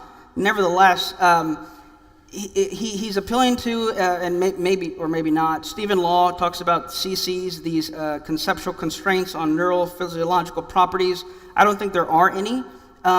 Nevertheless, at the end of the day, it's not the case that your belief has to be true, because what matters are the neurological structures that cause certain behavior, and I would just reiterate, they don't have to be true to cause adaptive behavior to begin with. So when it comes to the evolutionary argument against naturalism, the most interesting part of that is its effect on our metaphysical beliefs. And so if, like, seems to me like the most interesting question involved there, right? So one thing we might want to do is to look at the facts on the ground, right? So it is the case that metaphysical disagreement is vast, widespread. There are so many contradictory and variety of metaphysical beliefs that it's quite obviously the case that our metaphysical beliefs as humans are not reliable. So even if it can be argued that a general reliability of our belief-forming mechanism, it is the case. It's an empirical fact. I don't know how you could argue. Oh, Just shoot. wrap it up real quick. Okay, sorry. So it is an empirical fact that our metaphysical belief-forming mechanisms are unreliable. Now, if that's the case, and theism is true, then that's a big problem. Because, again, theism, it matters with regard to what you do believe metaphysically. All right, thank you. Yeah. This question is for Justin, and I'd like you to, if you can, just go a little bit deeper into how naturalism as a worldview can fit intangible concepts such as love and justice that have like zero physical evidence for existence, or a scientific explanation, and in the fact that they cannot be actually measured. Yeah. No, I agree. Is the question how? Sorry, I didn't really hear it. Yeah, maybe it would be better. Yeah, I can ask again. certainly. Yeah. So basically, like I'd like you to talk a little bit about how naturalism as a worldview can segue into values such as love and justice that are not actually tangible. By segue, do you mean explain? Yeah, how can they fit into? Yeah, basically. Okay. Yep. Sure. Okay, so I don't think of love as a physical thing. It's not a table, right? It's not like that. Rather, it's a process. It's a kind of relational property between two different agents, for example. Those kinds of things are going to be like relational properties. How people are relating to each other. Words like love and things are going to explain that kind of. It's a label for certain kinds of relational properties. Would you say the same thing for justice? He also mentioned justice. Yeah. So depending on what you exactly mean by justice, right, there are different views on this. It's going to be the relationship between, say, a crime and the punishment, right, and the fittingness there. So, thank you. Eric, any thoughts on that? Briefly, I mean, I think it's a good question, because I would argue that you're not going to get these immaterial properties popping by just rearranging physical matter. So this is why, like Wielenberg, you're going to have to say they're necessary. But then Wielenberg also thinks that they're necessarily dependent on certain conscious states, but then that's a contingent thing, so then he has a problem with how he makes something necessary based on something contingent. And I think it has other problems, and I'll just reiterate that this is why I think it best fits on theism than naturalism or atheism. Justin, you claim that morality, if grounded in God, would be subjective, correct? I do, yes. Okay, so if theists claim that all reality is grounded in God, which means that if M grounded in G is subjective, then wouldn't all existence grounded in G still be subjective? And wouldn't that logically follow that there is no objective reality? That's an interesting claim. So, like, you're saying, do you think reality is grounded in the nature of God? Quincy, I guess. Can you get back on the mic? Sorry. Yeah. Sorry. I wasn't. That is the theistic claim, that all reality is grounded in the very nature and essence of God. Okay. So are you asking if I think that's subjective? Don't go anywhere, Quincy. Sorry. I'm trying to sit down. I got a bad back. Sorry. Yes, That's what you get for booing me Sorry, earlier. man. Okay, so the theistic claim is that all reality is grounded in the nature of God, Okay. and that God is the grounding for all existence. Your claim is that morality, if grounded in God, is subjective. But then that would logically claim that according to the theistic worldview of the claim that reality or that morality is grounded in God, that all existence is subjective. And you would leave with zero objective existence. Okay. Unless we can agree that something grounded in God is objective. Yeah, I mean, I guess you're arguing for idealism or something. I don't know. Right? So, like, if it is the case that all reality is grounded in the sense of it's being constituted by the mind and nature of God, then there's some kind of idealism going on there. But I mean, unless you're an idealist, you're going to say that, like, this thing exists independent of God's mind, even if you think it is causally grounded or based or what have you, right? Like, I think there's a distinction there that might be getting paved over. Before you come back on that, let's try to keep the debate between Oh. you two guys. Well, that's why I was trying to sit down. Yeah, well, we could probably, you guys probably could have a debate yourselves. But Eric, any thoughts on? Yeah, can you go back up there real quick? Yeah, I would just say that there needs to be an ultimate bedrock there needs to be a foundation and grounding and an ultimate bedrock reality for, I would say, there has to be a grounding of something, and I think that is best explained by God and his nature. We didn't go too deep into that, but if he holds to something like Wielenberg's view, these things just exist as brute facts and there's no explanation to them, which I would think loses points on simplicity and other stuff. So I think God is the best explanation ultimately, and that it would be objective and necessary. All right, next question. Yeah, my question was for Justin, but I like that both of you are answering. Sure. Yeah. I maybe didn't catch it. I was where does conscience come from? Okay. So my view on this is, okay, so consciousness.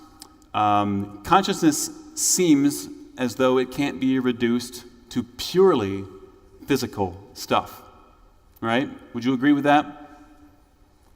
So if that's the case, and if we look at science and we look at physics and the kind of things that physics tell us, they describe the world mathematically. Okay, physics describes the relationships, the dispositions of fundamental aspects of the universe. Right. What they don't tell us is the intrinsic nature of these fundamental things, whatever they may be. And me standing here thinking consciousness sure seems like a real thing. Sure seems like it's irreducible. It can't be stuffed down into just physical, like billiard ball type causality. I'm going to say that there is another aspect that science, by the very tools of physics, can't get at, if that makes sense. Well, where does it come from, Justin? I think it's a fundamental aspect of reality. Whether or not it's a proto or microphenomenal property, I don't know. I'm within a small family of views that is something like that story. Would you say you're like agnostic on the? Would you say that you're agnostic on the where does conscience come from, or? Agnostic on, I mean, I guess yeah, to some degree. I think there's a lot that we don't know, right? So I'm gonna admit I'm gonna be humble here. I don't really know. Like I said, I'm kind of inferring from subjective things, how things appear to me. It looks as though consciousness can't be reduced. I think there's really good arguments for the idea that consciousness can't be reduced to pure physical billiard ball type behavior. But it's also the fact that consciousness seems obvious. It seems like it's the thing that is the most undeniable to me. And if those two things are things that I hold, what's the way to square them? I put consciousness as the base level of reality. All right, Eric. So I would have loved to talk about this more, but we agree that consciousness is at the base level of reality. I just think it's a God, and I don't think he has an explanation for it other than to avoid strict physicalism, which I think is most consistent. So that's why I would even say he loses points on simplicity, explanatory power, and predictability. There is nothing in the base elements of the bottom physical level that would predict consciousness would exist. So the best option is to say, well, maybe it's just been there all along and didn't come out of the billiard balls. And I say yes and amen. And the best explanation for finite consciousness is an ultimate consciousness named God. Oh, thank you. Thank you. Question for Eric now. So you had said that if God does not exist, there would be no teleology. So I'm curious then of, like, what about thoughts about natural teleology that, say, from thinkers like Aristotle, who was a theist, but he didn't think that teleology was sort of like imbued into objects, but rather was sort of natural to them, similar to how like a compass will naturally tend towards north. Similar, is going to be a sort of built-in aspect of teleology to things that isn't actually like externally designed. So do you think that that's just like an inconsistent view, or is it? Gosh, you said Aristotle, right? Was he the one that I think he talked about some kind of a force or something like that? Yeah. So for all things, there's going to be four causes. One of them being the final cause. So like an acorn is naturally to grow into a tree. Yeah, and I'd have to brush up on my Aristotelian stuff, but what I was trying to get at there was differentiating between a final cause and an efficient cause. A final cause is that for the reason. That for which something is brought about. So we've been talking about billiard balls. Maybe we should go play afterwards. If you asked, why did this billiard ball move this way, the efficient cause is because this one hit this one. But if you ask, why did you hit it, now you're asking teleologically, what's the goal? I'm trying to win the game. If there's no God, there is no goal. We're not evolving towards anything. We're just billiard balls hitting one another. And all you get is efficient causes, not a teleological final cause, because there is none by default. Right, so the Aristotelian view. Oh, right. Yeah, so I think, again, not having brushed up recently on it, I would say that you're going to need to appeal to something for this teleology to exist in all things, right. Nature itself. So like all teleology would have to be like externally based, something putting it into something else. I don't know if I'd word it that way, but I'm okay with. Okay. Yeah. Thank you. There, yeah. No comment. No comment. Okay. Yeah, we've got time for maybe a couple more questions. We'll see how far we can get. Oh, okay, so this is a question for Eric. For a God that is omnipotent, omniscient, and good, how is it possible for evil to exist at all? Because he made free creatures. That's one reason. And all I need would be one. If you're going to argue the logical problem of evil, it's having said to be solved by Alvin Plantinga. So atheists have now moved on to the evidential problem, and then that's. I think there's great answers there, and I think now the best place to go to, which Justin did, which one thing I want to compliment Justin on, I think he knows his stuff, and he really did his homework, and he used some of the best arguments out there where you're now going to appeal to something like animal suffering, and I think that's the way to go for the atheist, and this is why I'm appreciative of guys like Trent Doherty, but if there's free will, I mean, that alone could explain why there's any evil at all. Well, if I may ask one further question, is that all right? Yeah, sure, we have time.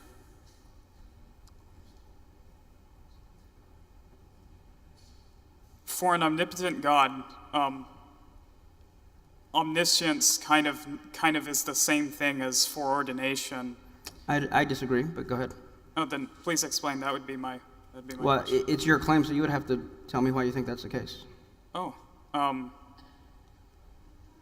mean, I'd be more interested in hearing from you about that. But it's your claim, not mine. Oh.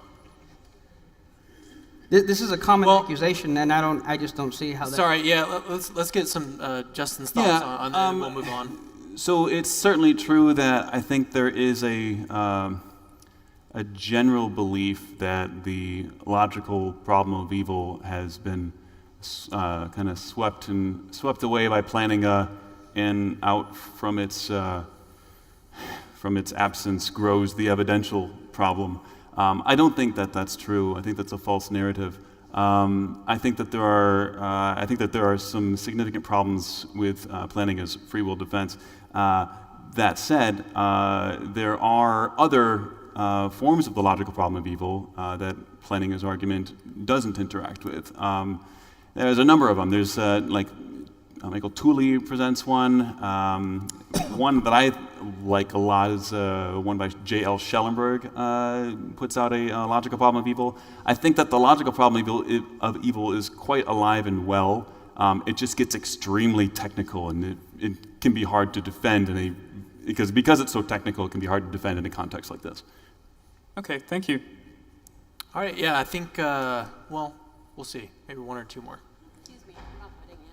Although we do need a old white ladies demographic here, so I hope this is good. I'll leave it to the moderator to decide who this goes to. First, at least, assuming we all want to know the truth and that the proposition about the existence of an object is somewhat mundane, why is it so hard to find agreement on the question of whether or not a God exists? Is it worldview? Is it methodology? What is it? Who's your question? It's for you. No, I don't Yeah, you get to decide. Oh, sorry, I didn't hear that It's for you part. to answer, but Well, let's give each of you 2 minutes. That's my Sure. So the question was, why is the question so dang hard, right? Why can't we find agreement on the question? Oh man. What does it come down to? Yeah, it comes down to a lot of things, right? So I think a lot of people are going to interpret evidence in particular ways. I guess the simple answer is that people bring to arguments they have a predisposition in the way in which they're going to interpret data, okay? They have a predisposition as to what kind of general intuitions they have. Their general moral intuitions. There's a difference and I think a lot of these arguments, when you get down to the kind of brass tacks of things, a lot of the time it does kind of bear in large part on like what you find plausible given your prior beliefs. And that's why I take a stance kind of named by William Rowe of friendly atheism, in the sense that while I think that atheism is true, I don't think it's at all irrational to say that God exists. I think that there are compelling reasons to think that God exists. I think that there are good arguments on both sides. And so really at the end of the day, it's just because there's a lot of stuff at play, and it's a hard question. You're weighing a lot of different things, and it's not always exactly clear how the best way to do it is in a way that tracks to the correct conclusion. So, I think that we're all reasonable, so long as we're being reasonable in how we're approaching the question. Yeah, I mean, it is a lot of factors.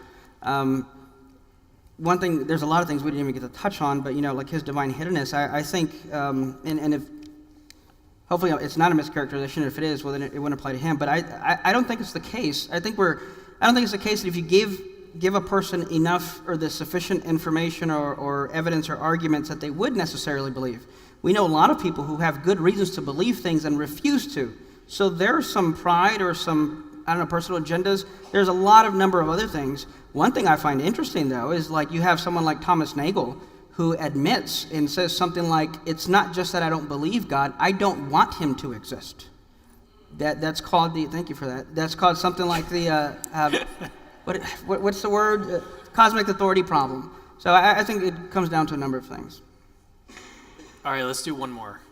Oh, actually, since you've already asked the question, I know that John Buck already asked another question. Smile faded from his face. We'll let the lady. We'll let someone else have a chance. And then this, do what? Do what? I'm going to go together. Just both talk at the same time. Last question. You have to This will be fight. the last question. You guys went back and forth about the philosophy behind the fall. Okay, so last two you said? Okay, I'm getting the override from my wife. Right. All right. Last two. So you went back and forth a little bit about the fall, but I'm curious, Justin. Yeah. You talked about animal suffering, violence, privation. Do you think those things are evil? And then how do you account for evil or suffering in the world? Yeah. So I think that suffering is intrinsically bad. Okay. We agree about that. As for evil, I don't think it's evil in the sense that I don't think, I should say it's evil in the sense that like that state of affairs of suffering is bad, right? But what I'm not going to say is that like the lion has done something wrong when it takes down the gazelle, right? I think that those moral assessments are going to supervene on like the capacities of a given creature, the acting agent, right? So insofar as a creature does not have the ability to consider their actions, and insofar as their action is reasons responsive, or rather that the action flows from a reasons responsiveness within the creature. If certain kinds of conditions are met, it makes sense to hold someone as responsible. Whereas, like a lion who doesn't have those kind of higher order capacities, it would not make sense to place blame on such a creature. So hopefully that. I guess I'm just asking because you talked about how that suffering was evidence that maybe theism didn't make sense. So I was curious where you. Right. So because suffering is an intrinsically bad state of affairs, right? And because God, if it exists, cares deeply about not having creatures suffer, right? Then there's got to be some kind of explanation. There needs to be some kind of account as to how that works. And so people have given various accounts of that. I don't find them plausible, but that's the kind of general idea, right? Like, God loves his creatures, creatures suffer, what's the deal, right? All right, Eric. Yeah, I think if there's free will, I think also if there's an afterlife, yes, God doesn't want his creatures to suffer. And if the ultimate suffering is going to come in the afterlife, well, then maybe suffering here can teach us something that will keep us from that place. So I think there's lots of reasons God would allow this. I think it's predictable. He mentioned something about holding people morally responsible, but if I were to go back to my argument about free will, if you're causally determined to do something, why would we hold that person responsible if they weren't the cause of their own actions? But yeah, I would go back to, I don't think evil would exist. I think you would just have, I don't prefer this. And there has to be some kind of a standard, and without going back to there, I just point back to my argument. I think God's the best explanation for any of these things, including evil and suffering. All right, last question. Yes. So my question is for Justin first. Yeah. Let's say Eric is correct. Christianity is, the way, the truth, and you end up going to eternal suffering. Do you believe that God's going to give you a second chance there, after life? And for Eric, do you believe biblically, according to what the Bible says, that he's going to have a second chance or not? So the question was, assuming I am wrong and Christianity is true, specifically a Christianity that entails a eternal conscious torment version of the afterlife for people who happen to not believe the correct propositions when they die. The question is, do I think I would have a second chance at that point? Yeah, let's say you're in eternal suffering. Do you believe if you repent there, that God's going to give you a second chance to enter heaven? I think if he were good, he would. But because a good God... Here's the thing. I think that Christianity is incompatible, or I think that particular version of Christianity, I should say, is incompatible with perfect love. I think there are a number of good reasons for this. I think that the most compelling arguments for this claim come from Christian philosophers who argue that divine perfect love does not lose out. It will, in the end, save everyone. And I think that's a beautiful picture. And so, under the contingencies that you gave me in your initial argument, then I don't know. I'm not a theologian. I would, you would have to ask that particular view, right? Like it doesn't make sense for me to answer that argument. But again, if I find myself in hell after I die, insofar as I then believe in a perfect God, I'm going to think that that God is eventually going to find his lost sheep. Yeah, it's a heavy question. But to just answer it bluntly, I know I don't think he'd have another chance, which is why I hope he does it on this side of heaven. And I mean, universalism, that could be a possibility. I personally reject it.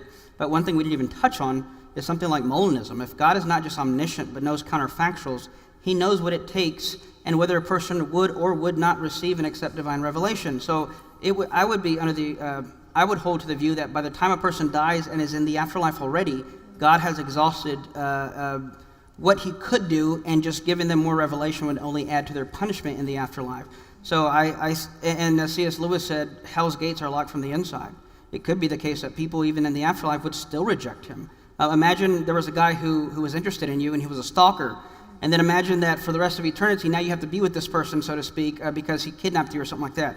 I think C.S. Lewis said something like, God loves people enough to give them what they want at the end of the day, even if it's total separation from him, and what could be more fair than that? All right, that's time.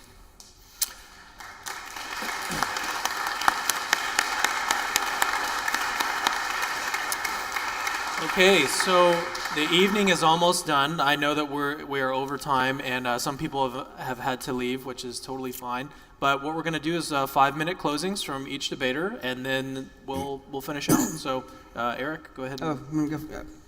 Yep, take the podium one last time. When I go up there, say time, because I'm just going to read until you tell me to stop. All right. So, I don't have anything I to do. probably won't take up 5 minutes because I have to go to the bathroom too.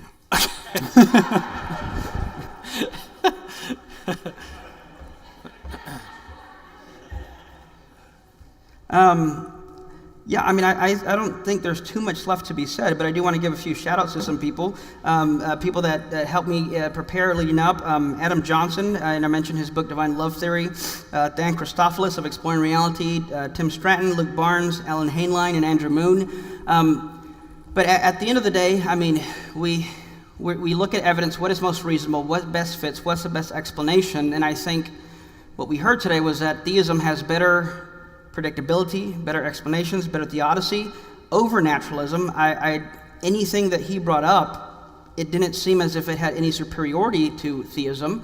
And as I mentioned, for his side, quote unquote, to win, he would have to at least show that theism doesn't at least equally predict it, and to show that naturalism has a better explanation and prediction of these things. But even something as simple as being conscious, something as simple as the fact of these moral values existing, I think are real problems for his view. And this is why I quoted some naturalists in the beginning, like Paul Churchland, who says, there is no need nor room to fit anything non-physical into our account of ourselves or anything else. So at the end of the day, I'm going to keep praying for Justin. I would love to see him in heaven, honestly. You know, he's a great guy. So yeah, let's pray for Justin. But nevertheless, I appreciate his time. I appreciate you guys coming, and God bless.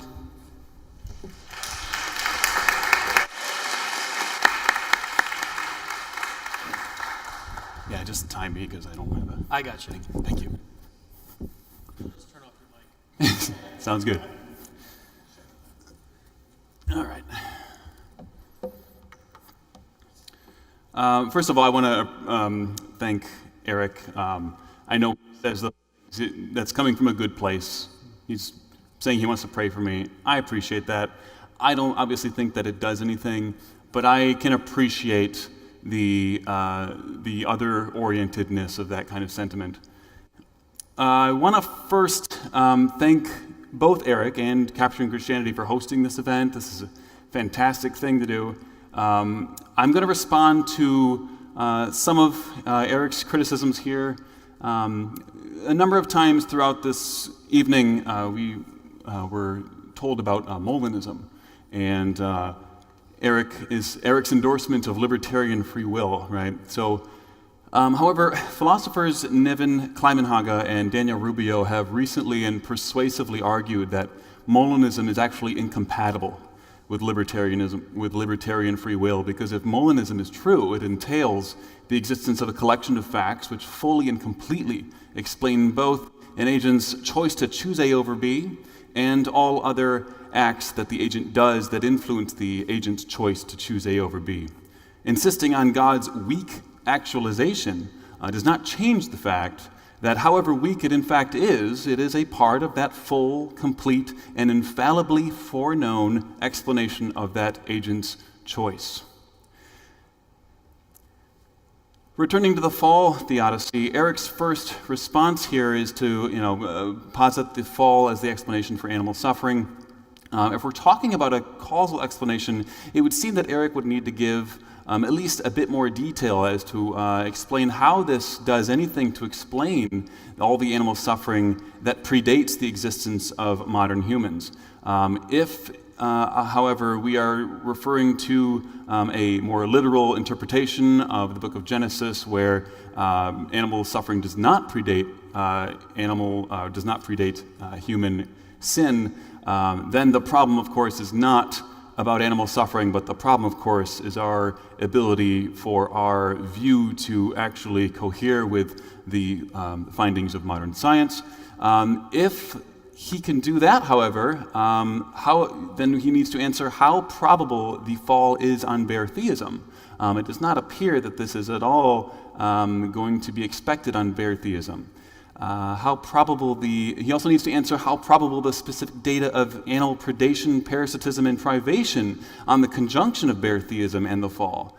Predation, parasitism, and privation are evidently not just accidental byproducts, but or the result of some catastrophic failure. Rather, these evils are intrinsic to the natural system. The body plans of many animals are built for, apparently, the tearing into the flesh of others. To use a favorite term of Eric's, this evil seems teleological. But if the fall doesn't predict the data, then all it does is further complicate Eric's theory. This gives us nothing by way of explanatory power. In positing the fall, Eric shows us that his project is far more theological than philosophical. And there's nothing wrong with that. I don't have anything against theology. I just think his project should respect its mother. The more interesting response that Eric offers is soul building, and here he draws on the work of philosopher Trent Doherty, who explains animal suffering by way of the earth's purpose being for the exercise and development of virtue. God then does right by his creatures in the afterlife, wherein animals, through a process of deification, become persons capable of retroactively consenting to their suffering. The evil in their suffering is thereby defeated. However, a new advanced theodicy that builds on a prior theodicy often inherits the liabilities of the latter. Soul-building theodicy relies on the assumption that virtues that have been earned through free decisions are more intrinsically valuable than unearned, ready-made virtues. However, Hick himself, the original author of the soul-building theodicy, recognizes that this principle cannot be compellingly argued for. He writes, quote, "The principle expresses a basic value judgment, which cannot be established by argument, but which one can only present in the hope that it will be as morally plausible and indeed compelling to others as to oneself." However, I think when examined, we are left with no good reason for accepting Hick's principle or any theodicy based upon it. First, it implies that God's perfectly moral character would have been better had it been earned through good moral choices, rather than essentially ready-made perfect nature that he in fact has. Secondly, it appears that many of the virtues are valuable only in a context where suffering is commonplace. Come on. Thank you very much. You've all been lovely, a patient audience. Take my argument seriously. Take Eric's argument seriously. Thank you again.